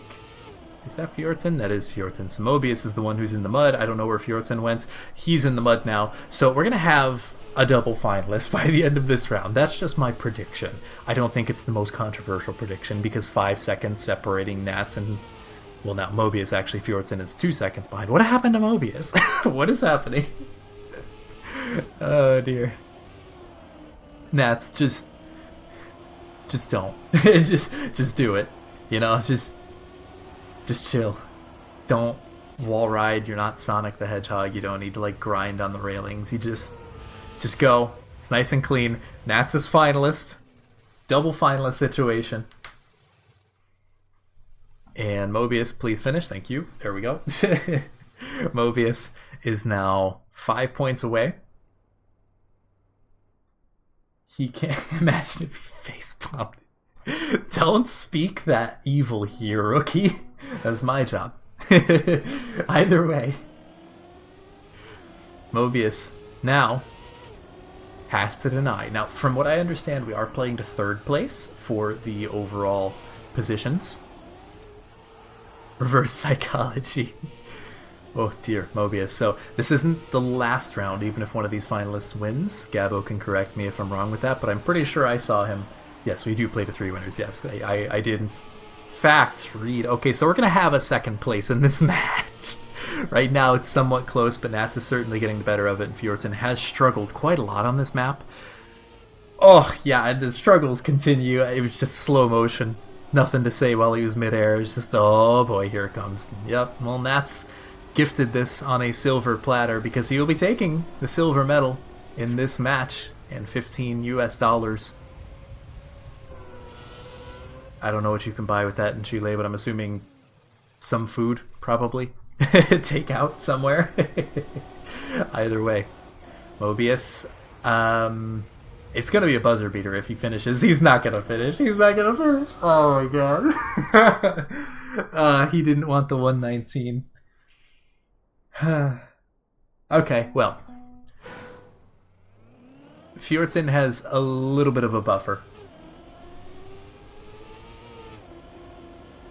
Neither of these players have had the best of runs on this map. Oh dear, well that is, might actually help him. Never mind, it hurt him. I was going to say, because he took less penalty, but he also got airtime, so which one's worse? As it turns out, the airtime. Fjordsen, please, buddy. Just finish. Just finish.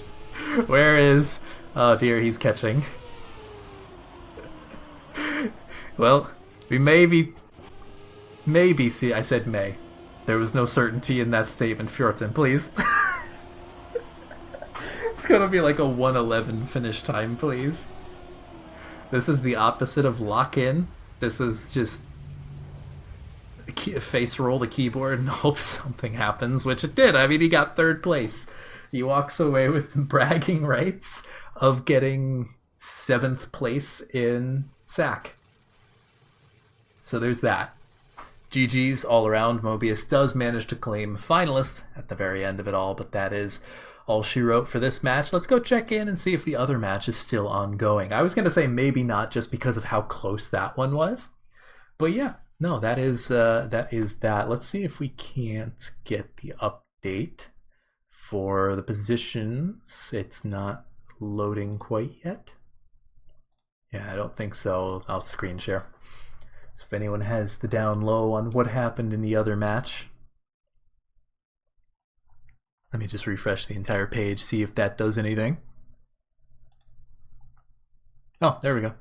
So we got the results for the other match. So it would be Berg Souza 1, Finthex 2nd, Raptor 3rd, and Palau wasn't quite able to get finalist.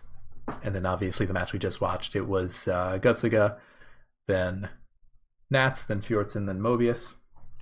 And then, finally, you can see far off into the top right, that is going to be the grand finals coming up in about 20 minutes, give or take.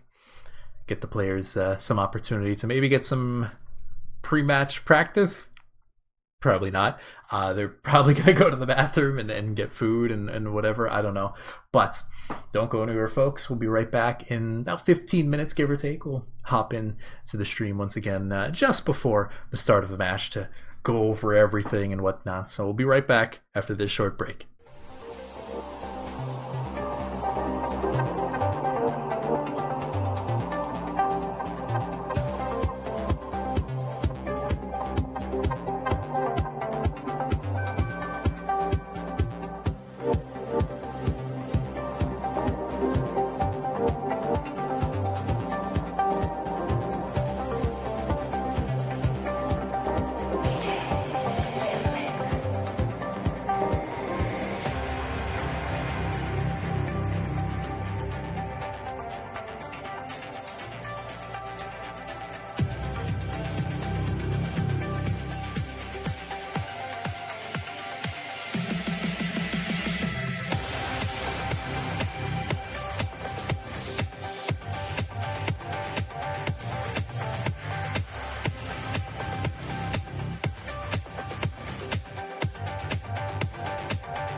Welcome back for the final time tonight, ladies and gentlemen. We are just about to get underway with the grand finals for the South American Cup.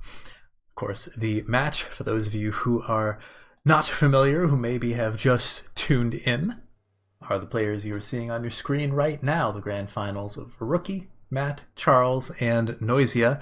Charles and Noisia coming in from essentially the first round of games today that they played, and then Matt and Rookie also having been in that first round match and clawed their way tooth and nail back to where we are now. See, most of these players are not driving. Charles is. Gives us something to look at. Just a few more minutes and we will be getting underway. This is going to be a first to 140 points to get to finalists, and then of course closing it out in first place for the finalists. So it's going to take a little bit longer. It's very likely that we will see the third, maybe even the fourth map again in the rotation. We're guaranteed to see all of the maps. Again, most of them potentially twice, depending on how close this will be. Last time around, Noisia was not particularly troubled by just closing out finalists immediately, and then everyone else kind of battled it out for the second place. Eventually Charles was able to snipe it away from, I believe, Matt, or maybe it was Rookie. One of the other players was pretty close on finalists. I believe it was Matt. So, in general, yep, as chat says, Noisia is going to be the clear favorite here for the most part. I don't think anyone's driving, so we can just drive around in Cam 7. Take a look at all the players. Rookie's down there somewhere, I think. Somewhere over there. Yeah, no, he's still over there. Just gonna be waiting for about another minute or so. Charles got world record on Cinderwake, like recently, in the time waiting for the grand finals, or this is the grand finals, Neil? Advance for Pan. Yes, so this is going to be the top two making it into the Pan American. The prize pool, I forget exactly what, I think it's like 120, something like that, goes to the first place. Let me go and look at the rule book, double check. Probably like one of 5 people that have ever read this rule book. Let's see. Prize pool. Yeah, so we have $120 going to first place, 75 to second, 45 to third, and 30 to fourth. And then the winners of the previous series that we just watched got $15 US dollars each. So there is that. So they are playing for some money, but of course the Pan American is going to be the larger thing that all of these players, all the players of Reddit, sure, obviously. But yes, the big thing that these players are going to be playing for on top of the prize money is just getting that qualification into the Pan American later this year. So you have about 30 seconds left, a little bit less than that. All the players are just chilling because practice is not necessary. As it turns out, $15, you're rich. And you could get at least 2 different things off of the McDonald's value menu. But either way, we're going to be going into the map picks. And this time, these players have to think very carefully. Okay, well, Noisia didn't think very hard about that. He chose Alvi Verde almost immediately as the first map. Very possible that we may be seeing a finalist by the time we come back around. Again, it's a 140 points instead of just 120. Up to Charles, which I'm just now realizing he can't choose because he doesn't, for whatever reason, he doesn't have the ability to choose. I'm just putting up chat so we can see.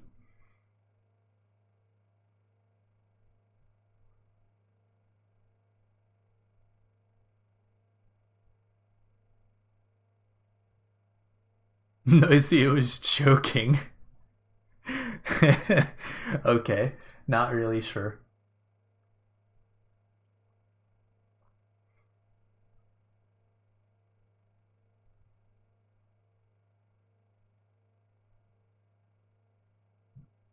Okay, so they, I guess, are forcing the pick. I guess Gabo is probably forcing the pick. I have chat up behind it. You can kind of see it just to show whatever the hell they're talking about. So we're seeing Alvi and Alex's map. Now it's Matt's turn to pick something. And I would say it's more likely that we'll see first place determined by the body pillow map, which is hilarious, by the way. Matt chooses Legionary. That's very likely to determine second place, if not first place. There's the possibility if these players are very close. And then, of course, Gatorade and Cinderwake being probably the one map that we only see once. It's possible that we see it twice, but Cinderwake being probably the simplest map of the whole pack is probably not going to be played more than once, which is pretty funny, in my opinion.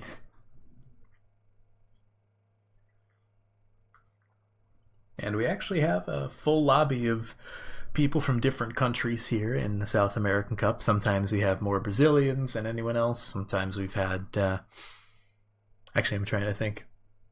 In past SACs, I think it's usually just multiple Brazilians, if anything. Rookie, probably being the main underdog here. But he has been showing a lot of consistency. But is he going to be able to keep that consistency up with this amount of pace? Manok's not here to give everyone else a chance. I mean, he won like the first 3, I think, and then he lost to Charles, and then I think he stopped playing after that. Correct me if I'm wrong on the history, but I definitely remember Manox being the defending champion for quite a while, and technically Noisia is fighting to, you know, tie up Manox's record in that regard, because Noisia's won the last 2, if I'm not mistaken. Retired 3 or 4 editions ago. Yeah, sounds about right. But we're coming into the warm-up. Why are we warming up on Gatorade? Oh, did they swap it around?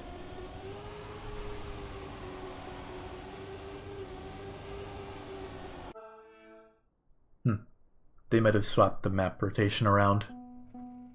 Okay, so I guess we're starting on Gatorade then. So, from here, off to the races. Again, 140 points to 20 more than what we've been seeing over the course of the entire weekend. Currently, Charles up in the lead. Rookie struggling pretty early on. He must have clipped somewhere along the line. Matt going for a very wide approach. I don't think that really gives him much more speed because there was a reactor involved in that turn. So it's really just Noisia and Charles, the obvious 2 favorites here. Noisia does clip, however, and Charles looks like he wanted to clip, but he didn't.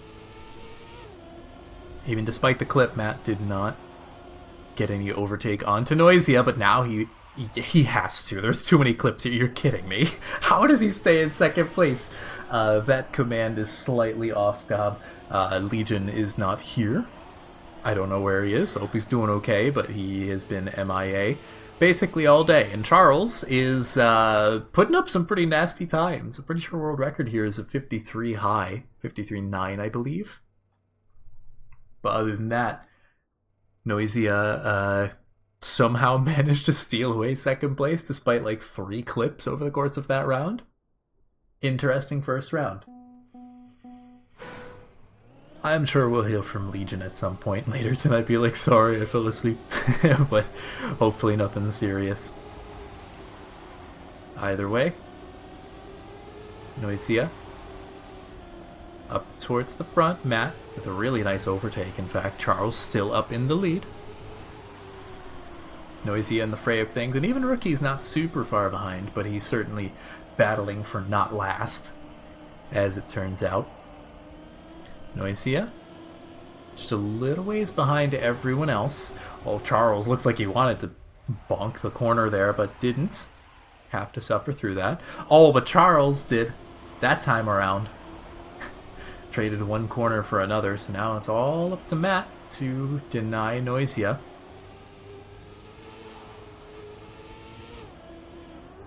And Matt, I believe, because of that, will actually steal first place away in the overall standings right now. But, I mean, we've got a long way to go. So, don't count your blessings quite yet. And everyone besides Rookie's quite close. Rookie's not been having the easiest of times on this map. As I said before, it's really difficult to keep up with these guys' pace and keep it consistent.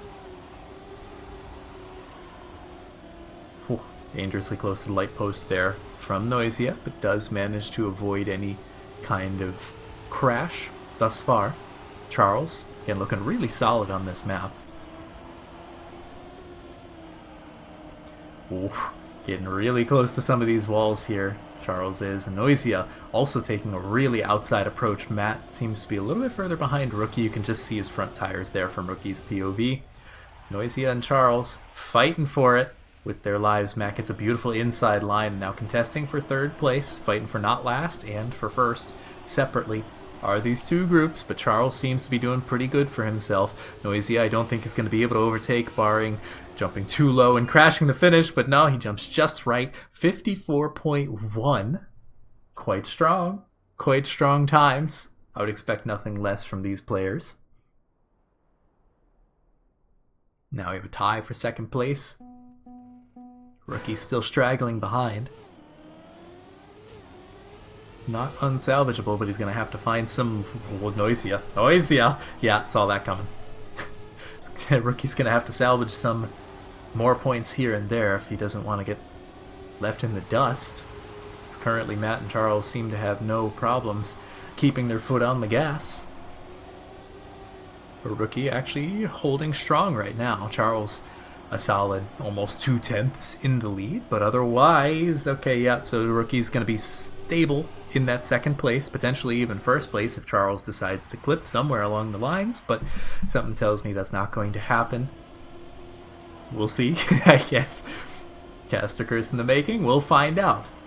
Not on the next episode of Dragon Ball Z, but in the next couple of seconds, because there's only one more turn remaining on this map, and finish, which isn't exactly the most risky thing in the world. Solid 6 points for Rookie. Noisia gets third. Matt walking away with just 3, and a solid landing to end it all off. I have no idea how he managed that, but it's impressive nonetheless.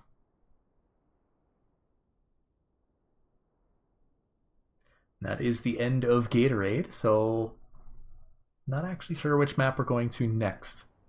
This looks like Cinderwake. Okay. They definitely had to have redone the map order then. This is a bit different than what we saw in the pics before. Either way, so we get the two easy maps out of the way, and I would say Cinderwake is very likely to determine the winner of this tournament as a whole. 140 points, which is 5 maps in the rotation. Usually it's the 7th map, give or take, that'll determine this. Maybe the 6th map, but it doesn't really feel like anyone is pulling far away from everyone else. Matt certainly is pulling in the wrong direction from everyone else, though. It's the other, now two, the Argentinian and the Uruguayan are up in the lead. Charles now fighting for not last. Noisia with a pretty solid line. Rookie has to oversteer just a little bit. Not in danger of losing second place quite yet. Noisia. Bit of an awkward gear there from Rookie, if you could hear. Noisia. A little bit dicey there, but does maintain his first place by about half a second now, and it feels like he's only losing Rookie as the map goes on, and I don't know how Rookie didn't clip that. His tire was basically inside of the object there. Little barricade. Rookie, I think he might have touched, but overall he shouldn't lose second place, and Noisia certainly should not lose first. Charles is trying to get an extra couple of points on the board, but I don't think that's really going to be happening anytime soon. Everyone should be able to finish, but, you know, some of them with less points than what they would like.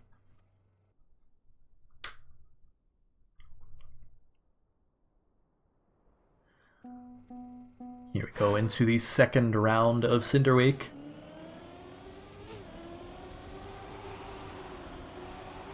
Noisia trying to claw his way back up in points. 5 behind Charles, which is not unrecoverable by any stretch of the imagination. Rookie and Matt battling it out for third, which we are playing to. We're going to play until 3 winners, but it's going to take a while until they're caught up. One good round, though, could be all it takes, but Charles seems to have awoken from his slumber. He has now learned the maps and is going to be performing a lot better than what he was yesterday during the rounds phase and the 1v1s. Matt cutting it dangerously close to the inside, and I think lost a little bit of speed from an oversteer there, so Rookie looking to overtake. Noisia looking to claim those 10 points instead of just 6. See if he can do it though. Both of them taking about the exact same line here, and there's only so much you can do on a pace-based map like this. Noisia trying to push. Charles not giving him any quarter. Noisia is just not able to take it over, and Rookie also must have oversteered somewhere along the line. All 4 country flags have blue and yellow. Yes, they do. To varying extents. 2 hours to learn the maps, way more than enough to win. I mean, if it works, and currently it is working, 9 points ahead of second place. This early on ain't so bad. Rookie also looking to claim some extra points here. He's been going neck and neck with Matt in terms of points basically the entire time. Oh, well, you know, now it's quite a few points up on the board for him, since Rookie is quite a ways in the lead. A little bit wobbly there. All 3 of the keyboard players in this lobby, neck and neck. And Noisia, I don't know where he found the speed, but he found the speed, and now he's back up into first place, as is prophesized. Rookie doesn't want to give it up quite so easily. I thought he was going to clip there at the edge of the transition, but that's not the case. Matt kind of stuck in third. Not quite able to catch up as much as he would like. Maybe a little bit to Rookie there, but again, no one's really giving up any position. Never mind. Noisia said, you know what, I've had my fun. Rookie, you can have the 10 points. And Matt even gets the second. Charles getting dangerously close to overtaking Noisia there and punishing him for that mistake. Cut it a little bit too close to the left side there. Didn't quite have the plastic grip he thought. Instead he had the normal, that'd be platform, road grip, something along those lines. Basically the same thing for all intents and purposes, and he found out the wrong way that you can very easily scrape against the wall there and lose all of your speed. Much needed points for Rookie. Unfortunately for him, Matt also got second place, so he could only get 1 point ahead of him overall. Charles and Noisia not out of striking distance from each other and from the bottom 2 right now. So this is surprisingly close. The first time around that these 4 players fought each other earlier today, in the second round of matches, Noisia was more or less just on his own the entire time. He was on an island, just winning everything.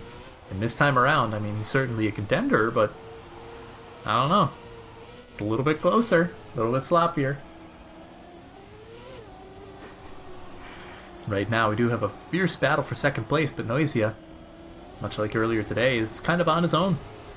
Avoids the same mistake as he made last round. Will claim the much desired 10 points. Charles stays in second, Matt stays in third, Rookie stays in fourth, despite being rather close. Only about 200ths separating all of these players. Not counting Noisia, who is, a good, 7/10 ahead of everyone else. But that is going to be the end of Cinderwake, and the remaining 3 maps in the rotation are a lot trickier. This one is this the body pillow? This is the body pillow map. Alex, it's your map.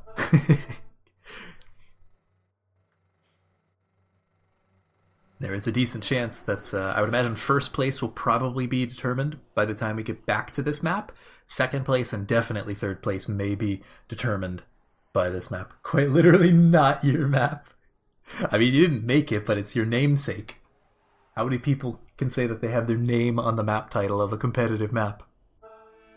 Let alone one that has caused so much pain and suffering in the ending. Our map.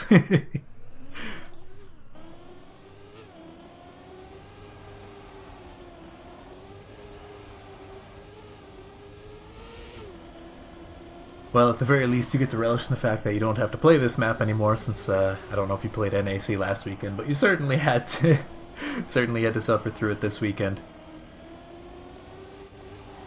So far, everyone keeping it clean, which is surprising. Usually someone makes a mistake by now, and that is like a half-caster curse. But either way, everyone maintaining pretty tight lineup, in all honesty. 2/10 from first to last, and that's the first mistake of the bunch. No slide there from Rookie. Couldn't quite get it where he wants to, and now the gear issues are starting. Noisia and Matt up in the lead. Matt about a quarter second behind, but anything can happen in these transitions. They are not easy to get super clean, especially when you're trying to rush, but the positions seem to remain the same, and sure enough they do. Rookie gets a little bit closer to Charles, but Noisia runs away with it.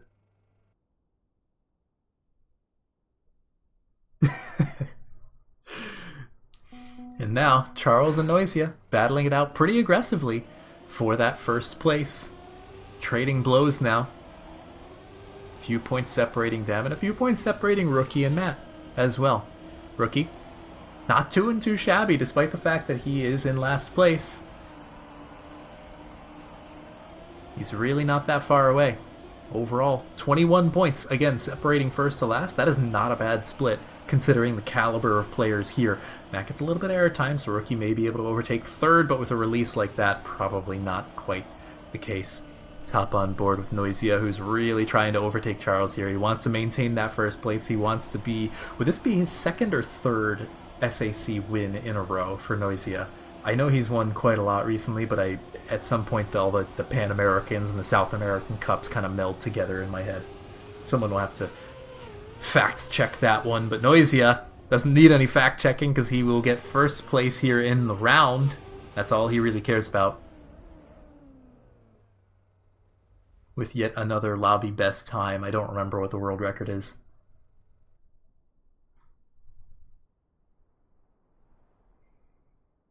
Noisia starting to differentiate himself just a little bit from Charles. Once again, 6 points. Oh, someone died, and I think that may have been Charles? No, it was Matt. Okay. Either way, Noisia up towards the front. This does give a golden opportunity for Rookie. Get a couple extra points. As long as he can get second place, he'd gain at least 3 on Matt. Currently down by 4. But who knows, maybe he just wants the full 10 points. He wants the whole shebang. He's hungry for them points. But so are Charles and Noisia. Matt is very much in the mud, but now is Rookie as well.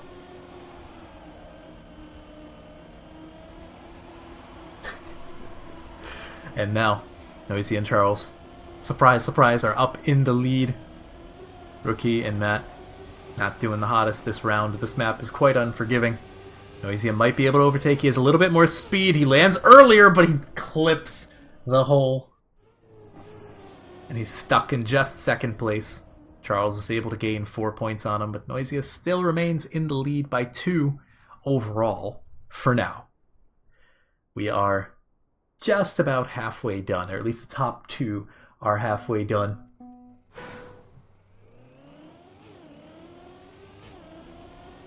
Still quite a lot of Trackmania to be played in this match, even if it is the last one of the weekend.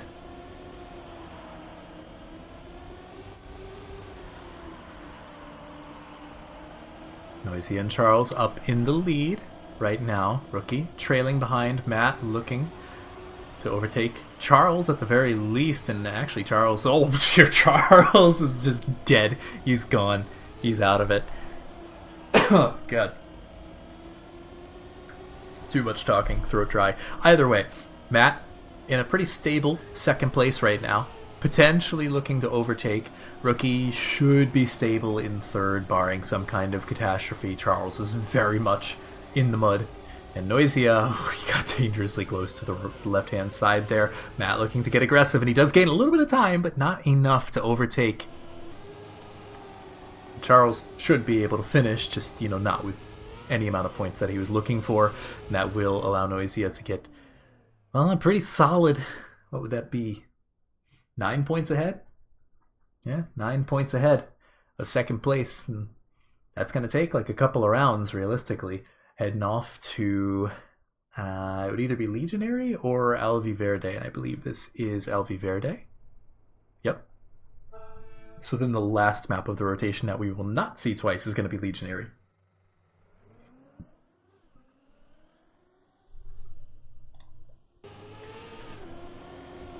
It's possible that we see this one twice, Alviverde, but hard to really say. It depends on how things shape up. We're definitely going to see Gatorade. We're definitely going to see Cinderwake, and we should see Alex Sheer Body Pillow twice in this rotation. Everything else, kind of up in the air. possibly see this one twice. Currently, though, we do have Matt historically being one of the faster bug sliders out of that section. But Noisia seems to get it quite clean, and Charles and Rookie trailing up the rear.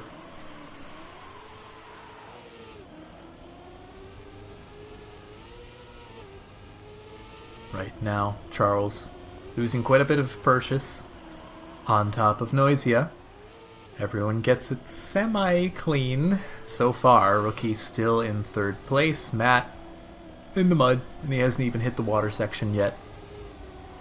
And something tells me these players are not going to make any major mistakes in the water section. There's no reason for them to risk.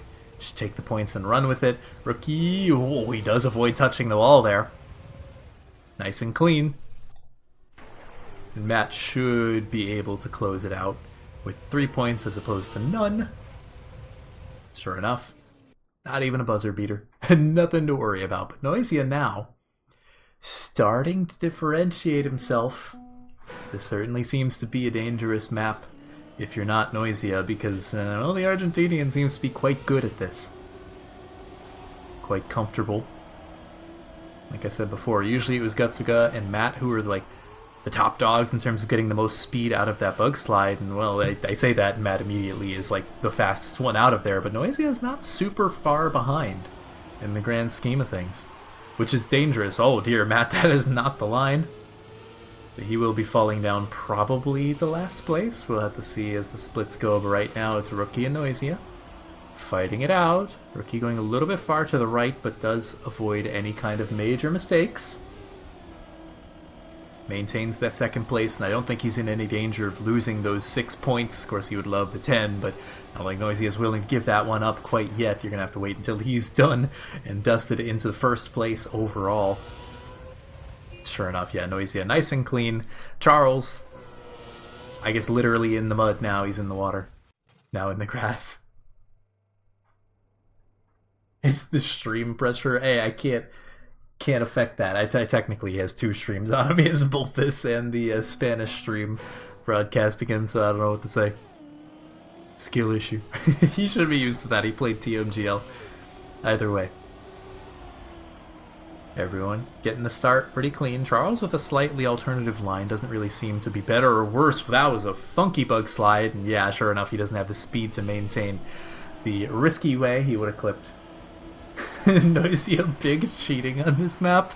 Pray tell, how does one cheat on a Manox map? Especially when he's in third place. Like, perfect timing to prove you wrong. He's just like, no, I'm not going to win this round specifically to spite you. Currently Matt and Rookie, despite not having the best of rounds thus far, doing pretty solid this time around. Noisia a couple of mistakes here and there, but he's risking it. He wants those extra points if he can help it. Needs to make sure he has a bit of a buffer between him and Charles, and right now 20 points between first and second overall is not too shabby. Noisia will steal second away. Gets a little bit. It's the facts that Big Noisia doesn't want to get out. Oh dear. I think chat has a favorite heel in this match, as it were. Too much success and they just start hating you. Either way. That's not true. Chat hated Noisia before he found success, let's be real. Poor kid. Never had a chance. Either way, he's very much in the lead in this series. He's pushing 20 or 30 points even ahead of everyone else. And now you're starting to see even Matt differentiate himself from Rookie, and I mean, Noisia is just in the lead. Seems to be a rather close round. I say that as it's just Rookie and Noisia now. Blue flag, blue car. Actually also blue flag. 2 blue flags up in the front. Predominantly blue, I should say, because the other 2 flags have blue in them as well. Either way, Noisia is pretty damn dangerous. I think he's gotten like, what? Is this the 4th round? That would have been 3 firsts and a second. Pretty dangerous.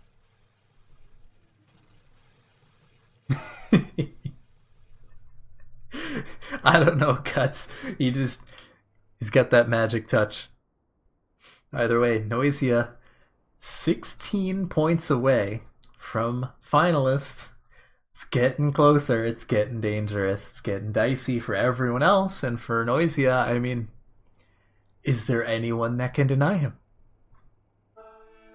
Because even Charles is struggling to keep up on that map. And now we have Cinema, the map. Hats off to Casitas for making one of the most unhinged finishes we've seen in a while. Because in reality, it doesn't feel like it should be that crazy of a finish. But at the very least, the South American continent has proven that they can absolutely make a fiesta and a half off of this one. So, you know, if it works, it works. It's entertaining. And I know for a fact Casitas has mapped other NCSA maps in the past. This one just happens to be particularly special, as it turns out. Matt not getting the best of starts here. Everyone else keeping it pretty close. Rookie's starting to fall a little ways behind. Different lines coming in. Noisia, it's a little bit of a bonk, allowing Charles to get up in the front, but only by a tenth, if that.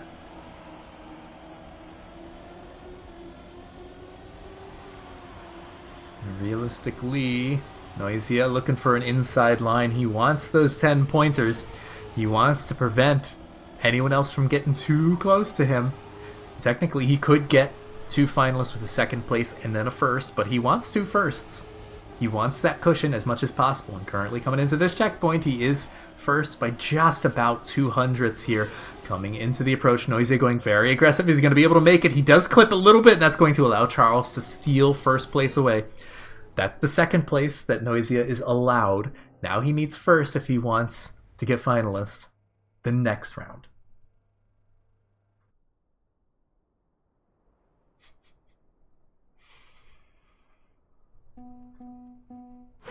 Now it's going to be up to everyone else. You cannot allow Noisia to get these first places anymore. Charles does just barely manage to get up into triple digits. Noisia, however, having a bit of a rough round, as is Rookie, but Rookie's, you know, fighting for not last right now. Okay, it's all Charles, and we're just going to chill with his POV for now, because he's literally the only player on the field. I don't... What happened? They all crashed in different spots, too. Whatever. It's all Charles. He's going to get up to 114, unless he decides to just choke for some godforsaken reason. Charles. Are you kidding me?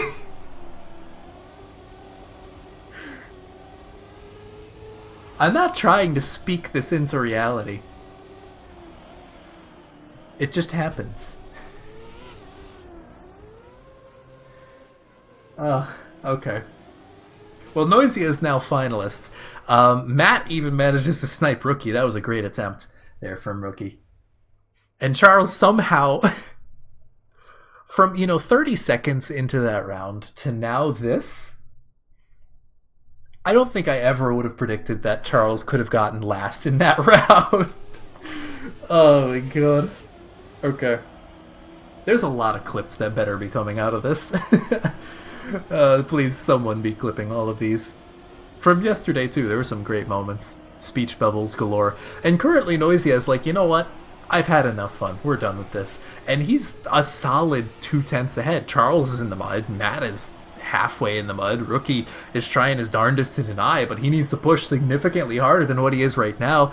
The Argentinian decides that he wants to be the back-to-back, potentially 2 back. I don't remember how many SACs he's won, but I know he's won the most recent one. Rookie even has to release, so Noisia is getting even further ahead. This is getting out of control as Charles now is stuck with having to deny. Noisia has to release. He takes so much penalty grass. Charles is able to overtake. Is he able to keep the quarter pipe clean? However, we'll have to see coming into this. Anything could happen. Noisia is still very much in to play here. Charles looks clean, but Noisia is right there. Is he able to overtake? He is not, and Charles denies.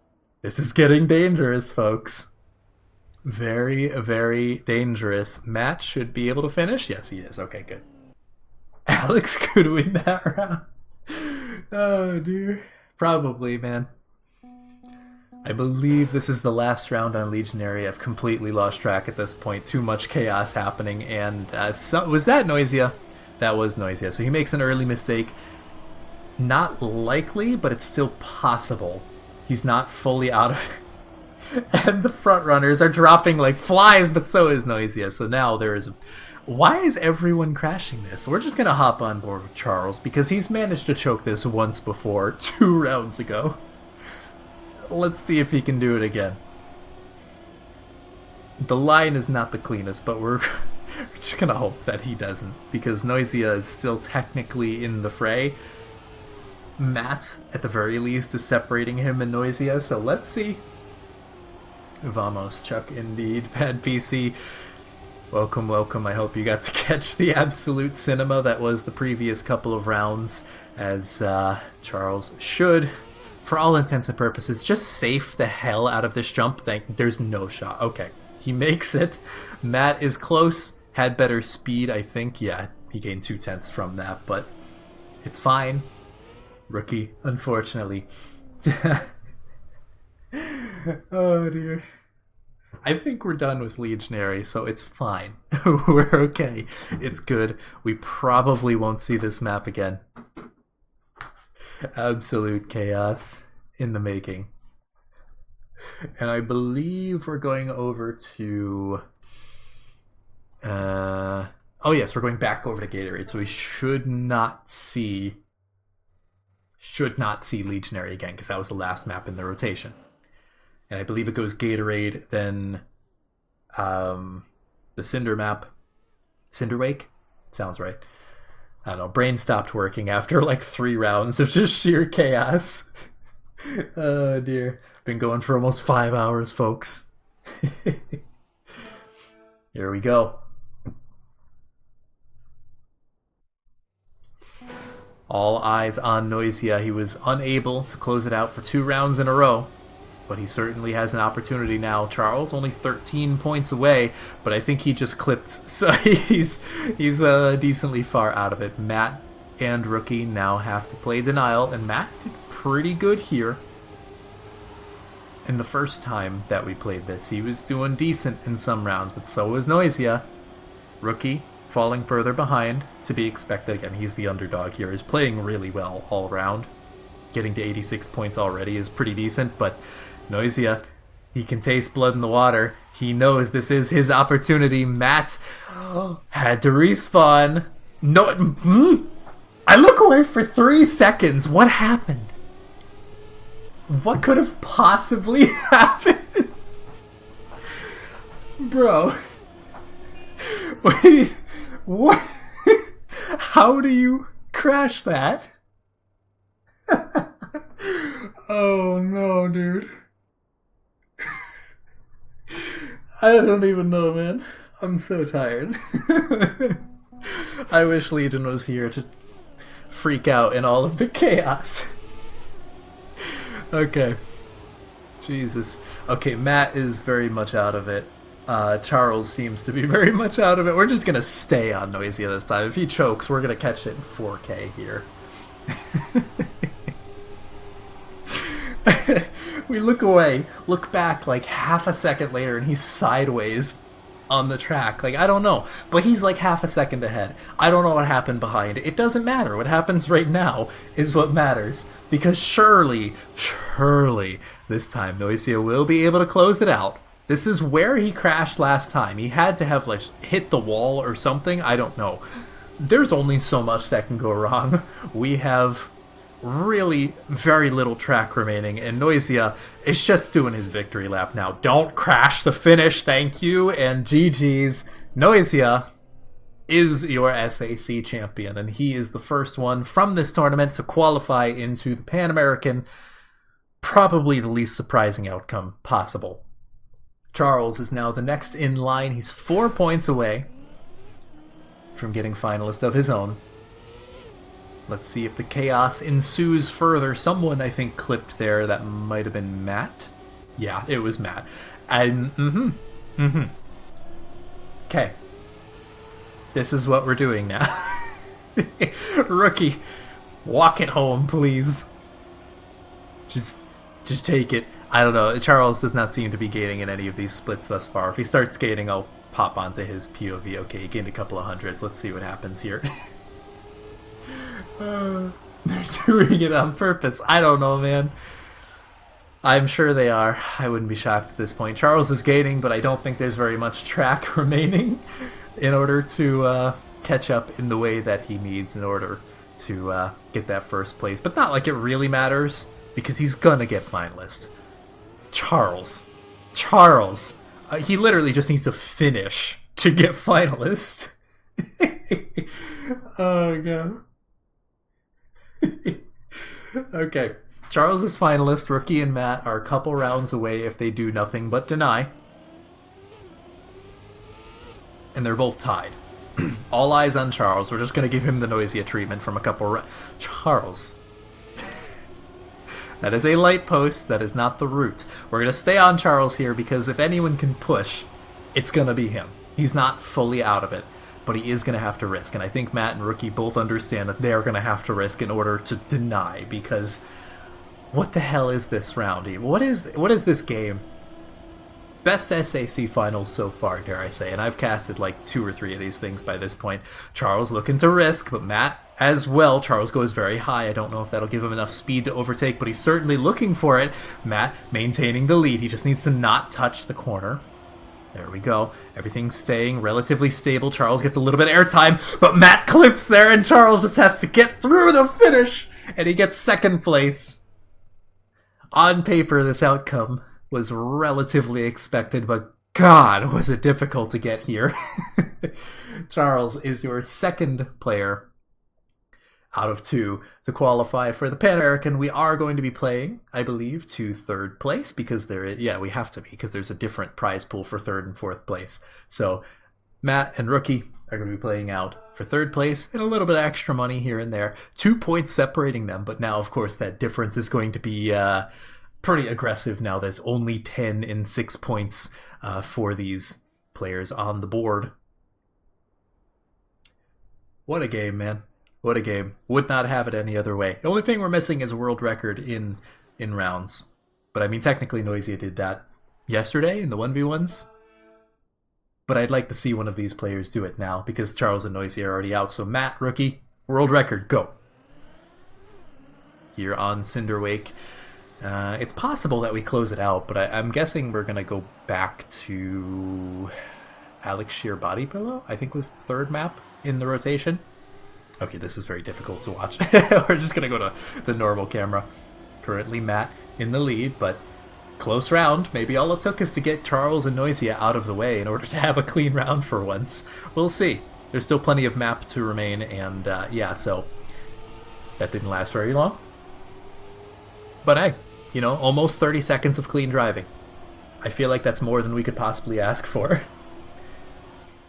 This Rookie is pretty safely in the lead right now, although he's looking a little bit wide there in the grass section. Matt was looking okay right up until that last turn. Had to oversteer a little bit, lost a bit of speed, still about half a second separating Rookie and Matt.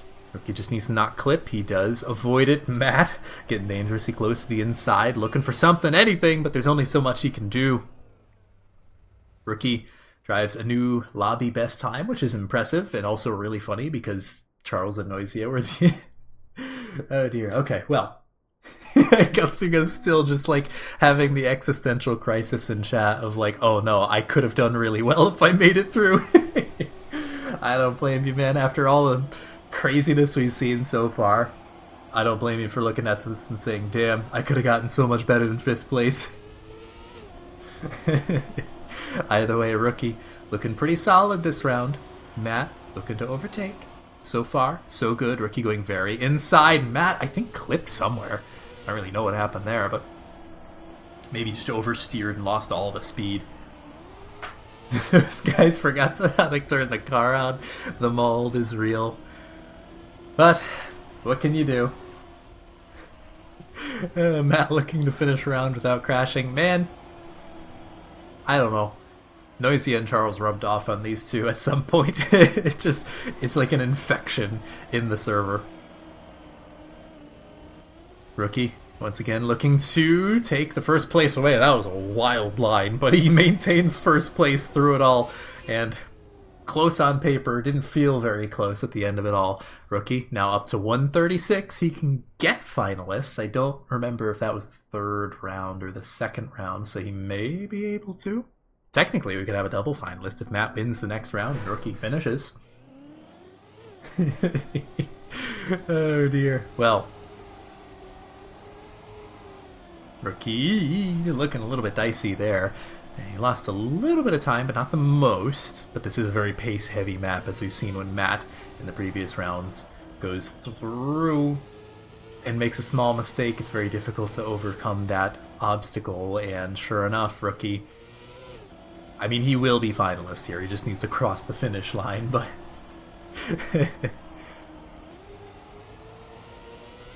Let's hop on board with Matt, because this is really his round to lose, and that would just be catastrophic for him. You really want to get that double finalist and close it out sooner than later. Almost got airtime there, almost clipped there. So really try to do everything he can. It's a soft throw here. I'm sure these players are so tired at this point. I remember Matt coming in like the previous round of games just saying that he was tired, so I believe it at this point. And we do, in fact, have double finalists. This will be the very last round, whether it's on Cinderwake or we're going to Alex Share Body Pillow. I don't remember. I've completely lost track at this point. We're all tired. So let's see. Cinderwake will be the very last map, the very last round, the fourth round to end it all. Third and fourth place will be determined here and now. Rookie winning 2 rounds on this map previously. Matt winning the previous one.